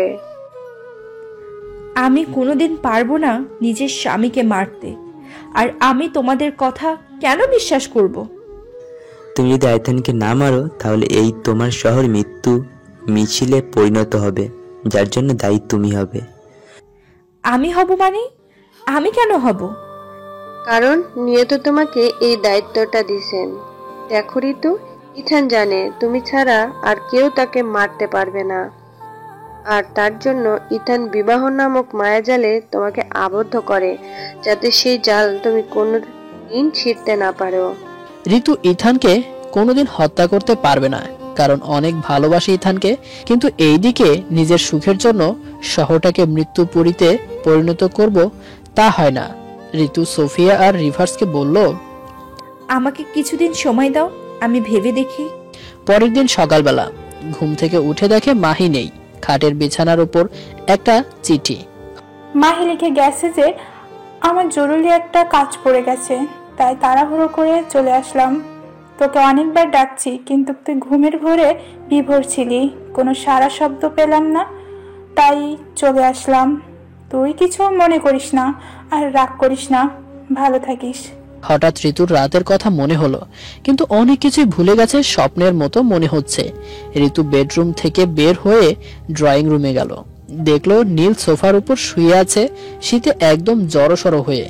ঋতু গায়ের উপর একটা চাদর ছড়িয়ে দিল আর কিছুক্ষণ নীলের মুখের দিকে তাকিয়েছিল। তারপর কিছু একটা ভেবে মুচকি হেসে রান্নাঘরের দিকে গেল নাস্তা বানাতে। কিছুক্ষণ পর ঋতু কারোর হাতের স্পর্শ পেল। ঋতু তখন কড়াইতে ডিম ভাজি করছিল। ঋতু নীলের হাতের স্পর্শ পেয়ে চমকে ওঠে, কিন্তু বুঝতে পারে যে নীল কিন্তু ঘাড় ঘুরিয়ে দেখতে যাবে, ঠিক তখন নীল ঋতুকে পেছন থেকে আরো শক্ত করে জড়িয়ে ধরে, আর নীল নিজের ঠোঁট আর নাকটা ঋতুর ঘাড়ের নরম গালে চেপে ধরে আদর করতে থাকে। ঋতুও বাধা দেয় না। এমন সময় দরজার আড়াল থেকে, বাবা উনি কে? বাবা বাবা উনি কি চোর? এভাবে জাপটে ধরে আছো? নীল ঋতুকে ছেড়ে দিয়ে দূরে সরে যায়। তাকিয়ে দেখে হেলেনা দাঁড়িয়ে আছে। না মামনি, ও বুঝতে পেরেছি, আন্টি ভয় পেয়েছিল তাই ওনাকে ধরেছিলে। নীল বোকার মতো মাথা নাড়িয়ে ঋতু লজ্জা পেয়ে নিজের কাজে মন দিল। নীল দুই মেয়েকে নিয়ে নাস্তায় টেবিলে বসে আছে। হঠাৎ ঋতুর মনে হলো রাতে তো হেলেনা মানুষের মাথা মনে পড়তেই সবকিছু মনে পড়ে যায়, কিন্তু এখন আবার নীলের মায়ায় পড়ে যায়, কারণ নীলের সকালের আদর দুইটা মেয়ে, এই সব কিছু কি মিথ্যা? আর নীলকে কিভাবে খুন করবে? দুইটা মেয়ের বাবা হারা হয়ে যাবে, মা তো অনেক আগেই হারিয়েছে। এইসব ভাবতে ভাবতে নাস্তা নিয়ে টেবিলে গেল। এমন সময় হেলেনা ঋতুকে বলল, মা আমাকে 1 গ্লাস দুধ দাও, আমি দুধ খাবো। আর হেলেনা বলল, মা আমাকে 2টো ডিম দাও, আমি ডিম খাবো। ঋতু তো অবাক। যাদের মুখে মা ডাক শোনার জন্য অস্থির হয়েছিল, তারা আজ মা ডাকছে। ঋতুর মনটা আজ খুশিতে ভরে গেল। এই খুশিতে নীলের গালে একটা ভালোবাসার স্পর্শ দিল। মেয়েদের চোখ ফাঁকি দিয়ে নাস্তা শেষ করে নীল বাহিরে গেল। অনেকদিন জেলে ছিল, আর মেয়ে দুটো বেডরুমে খেলা করছে। ঋতু রান্নাঘরে প্লেটগুলো পরিষ্কার করছিল। এমন সময় রিভার্স আর সোফিয়া হাজির। তুমি এসব কি করেছো? দেখো, আমার সুখের সংসারে আগুন লাগাতে আসবে না। তোমার একটু সুখের জন্য দুধ দিয়ে কালসাপ পুষবে? মুখ সামলে কথা বলবে। তুমি এখন আমার বাসা থেকে বের হয়ে যাবে, তা না হলে নীলকে ডাকতে বাধ্য হব। তুমি বুঝতে পারছো না, তুমি মায়ের মধ্যে আছো, নীলের মায়া জালে আরো ফেঁসে যাচ্ছ। ঋতু চিৎকার দিয়ে, অনেক হইছে আর না, তোমরা এখন চলে যাবে এখন। ঠিক আছে, কিন্তু একটা কথা বলতে চাই। আমি আর কোনো কথা শুনতে চাই না। ওকে, কিন্তু এটাই শেষ। আচ্ছা, তোমার চোখ বন্ধ করো। কেন? হ্যাঁ, করোই না। ঋতুর চোখ বন্ধ করতেই সোফিয়া ঋতুর পিঠের নীল দাগটা হাত দিয়ে চেপে ধরে, আর রিভার্স নিজের বুড়ো আঙ্গুল দিয়ে ঋতুর কপাল চেপে ধরে। কিছু একটা বলে ফু দিতেই ঋতু চুপ হয়ে যায়, আর ঋতু তখন চোখ বন্ধ করে ফেলে। কিছুক্ষণ আবার ছেড়ে দেয়। ঋতুকে ছেড়ে দেওয়ার সাথে সাথে ঋতু ছিটকে দূরে পড়ে যায়। সারা শরীর ঘাম দিচ্ছিল। চোখ বুঝে কি দেখতে পেলে? এবার তো সব বিশ্বাস হয়েছে। এবার আমার বিশ্বাস হয়েছে। ঋতু নীলের অতীত দেখতে পায়, কিভাবে দানব হয়েছে আর কতজনকে কিভাবে খুন করেছে। নীল একদিক দিয়ে ঋতুকে ভয় দেখাতো, আবার সে নিজেই বাঁচাতো। যেমন সেই রাতে নীল ছিল হোটেলে, আর নীলকেই বস বলেছিল, কারণ নীল অপরাধ জগৎটাকেও পরিচালনা করত। নীলকে কিভাবে মারতে হবে? আমরা রাতে আসবো, তখন বলবো। আর ভুলেও যেন আইথান জানতে না পারে। যদি আইথান জানতে পারে তুমি আইথানের ব্যাপারে সব জানো, তাহলে তোমার বিপদ নিশ্চিত। ইথান কোনোভাবেই জানতে পারবে না। ঋতু রিভার্সকে নির্ভয়ে থাকতে বলল। কোনোভাবে নীল কিছুই জানতে পারবে না। দিন গড়িয়ে রাত হলো। সারাদিন পর নীল বাসায় ফিরল। রাত তখন 10টা বাজে। নীল এসে দেখলো ঋতু তার 2 মেয়েকে নিয়ে ঘুমিয়ে পড়েছে। এবার নীলের মনে হলো, যাক, বাচ্চা ঋতুর মা পাওয়া গেল। ঋতুকে আর নীল ডাকলো না, ভাবলো ঘুমাক, আমি খেয়ে শুয়ে পড়ি। নীল নিজে খাবার বেড়ে খেয়ে ঋতুর পাশে দিয়ে শুয়ে পড়ল। নীল শুয়ে পড়াতেই ঋতু নীলের দিকে ঘুরে, তুমি ঘুমাওনি? তোমাকে ছাড়া কেমনে ঘুমাই বলো? সেই যে সকালে বের হলে, একবার খবরও নিলে না। আমার কথা বাদ দিলাম, মেয়েদেরও না। মেয়েদের জন্য তো তুমি আছো। আচ্ছা ঋতু, তুমি আমাকে কতটা ভালোবাসো? হঠাৎ এই প্রশ্ন? বলো না। তোমার দেহে যতদিন নিঃশ্বাস থাকবে, ঠিক ততদিন আমার দেহ থাকবে। নীল যখন ঋতুর কপালে ভালোবাসার স্পর্শ দেয়, জানো ঋতু, আজ হচ্ছে আমার সবচেয়ে খুশির দিন। কি? আমাকে বলবে না? এখন না, কাল সকালে বলবো। না, এখন বলবা? এখন বলা যাবে না, কাল বলবো। এই বলে ঋতুর ডান হাতটা নীলের বুকে রাখে। কিছুক্ষণ চোখ বন্ধ রাখে, কিন্তু বাম হাত দিয়ে ঋতু নীলের বুকে বিষাক্ত ছুরি বসিয়ে দেয়। নীল চোখ খুলে তাকিয়ে দেখে তার বুকে বিষাক্ত ছুরি। ঋতু, তুমি এটা তুমি কেন করলে? আমি ভাবতেও পারছি না। কেন? যখন তুমি এতগুলো নিরীহ মানুষদের বিনা কারণে জীবন নিয়েছিলে, তখন আমিও ভাবতে পারিনি। তুমি না আমাকে ভালোবাসতে? ভালোবাসতাম, কিন্তু কোনো খুনিকে নয়। আমি জানি আমি অপরাধী, কিন্তু আমি ইচ্ছাকৃতভাবে কাউকে খুন করিনি। নীল, তুমি ভুলে যেও না, তুমি দানব। নীলের মুখটা আস্তে আস্তে বিষের প্রভাবে আরো নীল হয়ে আসছে। কষ্টে নীলের বুকটা ফেটে যাচ্ছে। মরে যায় তাতে আমার দুঃখ নেই, কিন্তু আমার মেয়ে দুটোকে দেখো, আর আমি তোমাকে সত্যি ভালোবাসি।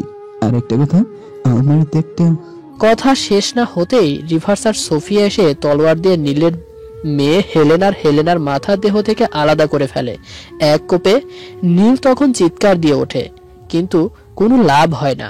নীলের শক্তি ফুরিয়ে গেছে। ঋতু চিৎকার দিয়ে ওঠে, রিভার্স, তুই এটা কি করলি? মাসুম মেয়ে দুটোকে কেন মেরে ফেললি? ঋতু, এরাও দানব ছিল, দানবের মেয়ে দানব, এরাও নীলের মতো হতো। সেটা তোরা আমাকে আগে বলিসনি কেন? হেলেনার মাথা ছিটকে দূরে সরে পড়ে যায়। তুই এত বড় বেঈমান, আগে জানতাম না। তুই মাসুম বাচ্চা দুইটাকেও মেরে ফেললি। তুই আমার কথা শেষ করতে দিলি না। আমার এতে রাগ আছে হেলেনার দানব থেকে মানুষ হওয়ার ওষুধ, কিন্তু তোর মৃত্যুটা আমার মেয়ের মতোই হবে। বলেই নীলের দেহ ত্যাগ করে প্রাণ পাখি। ঋতু তখন চিৎকার দিয়ে বলে, এটা আমি কি করলাম? এটা ছাড়া আমাদের আর কোনো উপায় ছিল না, আমরা এখন আসি। কিন্তু এমন সময় একটা বার্তা আসলো রিভার্সের কাছে। ঋতু, এখন তোমাকেও মরতে হবে। আমি মরতে হবে? কারণ তুমি দানবের স্ত্রী ছিলে। তোমার রক্তে আর পেটে দানবের সন্তান। তোমাকে মরতে তো হবেই, কারণ তোমার গর্ভে দানব আছে, তোমার রক্তে দানবের রক্ত মিশে আছে। না, এটা হতে পারে না। আমি মরতে চাই না। ঋতু দৌড়ে পালাতে গেলে সোফিয়া গিয়ে ঋতুর সামনে পথ আটকে দাঁড়ায়। তুমি কোথায় যাচ্ছ ঋতু? আমি মরতে চাই না। সোফিয়া এক হাত দিয়ে ঋতুর মাথায় ধরে তলোয়ার তুলে কোপ দিতে যাবে, ঠিক এমন সময় কেউ একজন সোফিয়ার পিঠে লাথি মারে। সোফিয়া সিটকে দূরে পড়ে যায়, কিন্তু কাউকে দেখা যাচ্ছে না। এক রুমে তিনজন ছাড়া আর কেউ নেই। রিভার্স সোফিয়াকে ডেকে বলে, এখানে কেউ আসে, সাবধানে। রিভার্স গুটিসুটি পায়ে ঋতুর দিকে যায়। তলোয়ার তুলবে এমন সময় পেছন থেকে কেউ টেনে ধরে। রিভার্স নিজের সর্বোচ্চ মায়া শক্তি দিয়ে দেখার চেষ্টা করে কে ঋতুকে বাধা দিচ্ছে দেখার জন্য, কিন্তু রিভার্স অকৃতকার্য হয়। দেখতে পেলে কে বাধা দিচ্ছে? রিভার্স হতাশ কণ্ঠে, না, পেলাম না। চলো দুজনে আক্রমণ করি। দুজনে প্রস্তুতি নিয়ে ঋতুর উপর আক্রমণ করতেই তলোয়ার আটকে যায় সামনের দিকে, আর যায় না। অদৃশ্য শক্তিটি তখন দুজনের হাত থেকে তলোয়ার কেড়ে নেয়, আর পাটকাঠির মতো তলোয়ার দুটো ভেঙে ফেলে। রিভার্স আর সোফিয়া ভয়ে পিছিয়ে যায়, কারণ রানী এলিজার দেওয়া তলোয়ার কোনো সাধারণ তলোয়ার না, মায়া শক্তিতে ভরা এই তলোয়ার। ইথান আর ইথানের মেয়েদের লাশ নিয়ে রিভার্স আর সোফিয়া তখনই অ্যাথেন্স শহরে ফিরে যায় রানী এলিজার কাছে। তখন রাত গভীর, রানী এলিজা ঘুমাচ্ছিলেন। গভীর রাতে মহলে প্রবেশ করা খুব কঠিন। সে যাই হোক, কিন্তু রিভার্সের কাছে দুধ ভাতের মতো, কারণ সোফিয়া আর রিভার্স যখন একসাথে তো কে আটকায়। কিন্তু সব দরজা পার করে গেলেও রানীর দরজা আর পার হতে পারে না। দরজায় নতুন প্রহরী, একজন মেয়ে। প্রহরী বলা যায় না, দাসী বলে যাকে। আপনি কে এত রাতে? রানীর শরণার্থী? আমি রিভার্স, রানীর খাস গুপ্তচর। আপনি গুপ্তচর, কিন্তু আপনি গোপন ভাবে আসবেন? আর সাথে কে উনি? এই মহলের ভেতরে সবাই চিনে জানে, কিন্তু বাইরের কেউ জানে না। আর সাথে উনি সোফিয়া, রানীর দেহরক্ষী, কিন্তু আমার সাথে একটা জরুরি কাজে গিয়েছিল। ও আচ্ছা, কিন্তু আপনারা ভিতরে প্রবেশ করতে পারবেন না, কারণ রাতে রানীকে বিরক্ত করা নিষেধ, অনুমতি নেই। কিন্তু রানীকে খুব দরকার আমাদের। মাফ করবেন, সকাল পর্যন্ত অপেক্ষা করতে হবে। আপনি বুঝতে পারছেন না কেন? আমাদের প্রয়োজন, আমাদের খুব প্রয়োজন। আপনারা চলে যান, না হলে বন্দি করতে বাধ্য হব। বন্দি করার কথা শুনে রিভার্সের রাগ হয়, আর মেয়ে প্রহরীকে লড়াইয়ের জন্য আহ্বান করে। কিন্তু সোফিয়া রিভার্স এর সামনে দাঁড়িয়ে, এর জন্য আমি যথেষ্ট, লড়াই শুরু করবে। এমন সময় গম্ভীর কণ্ঠে উচ্চ স্বরে আওয়াজ আসে, থামো সবাই। রানীকে দেখে তিনজনই তাজিম করলো। নতুন দাসী, মহারানী উনারা। রানী এক হাত উঁচু করলো। দাসী বুঝে গেল তার এখন চুপ থাকতে হবে। বলো, রিভার্সের রাতে কি জন্য এসেছো? কি এমন খবর যে গভীর রাতে আসতে হলো? কি হলো, কথা বলছো না কেন?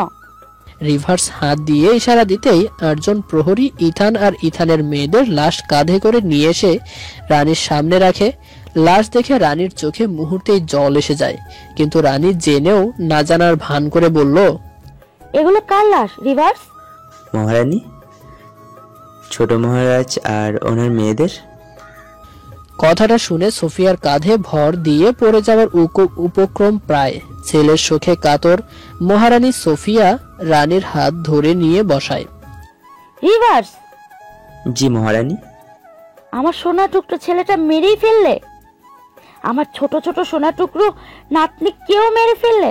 ওরা তো অপরাধ কি জিনিস জানেই না। মহারানী, আপনার আদেশ অমান্য করার দুঃসাহস যে আমাদের নেই। তোমরা এখন যাও। লাশগুলো কি করব? রানী শরীরে জোর খাটিয়ে ধমক দিয়ে বললেন, লাশ বলবে না, ছোট মহারাজ বলো। মাফ করবেন মহারানী। তোমরা যাও, আমি ডাকা না পর্যন্ত কেউ ভিতরে প্রবেশ করবে না। দাসী, কড়া নিরাপত্তা। জি মহারানী। সবাই চলে গেল, কিন্তু রিভার্স আবার ফিরে এসে বলল, মহারানী, একটা জরুরি কথা ছিল। বলো।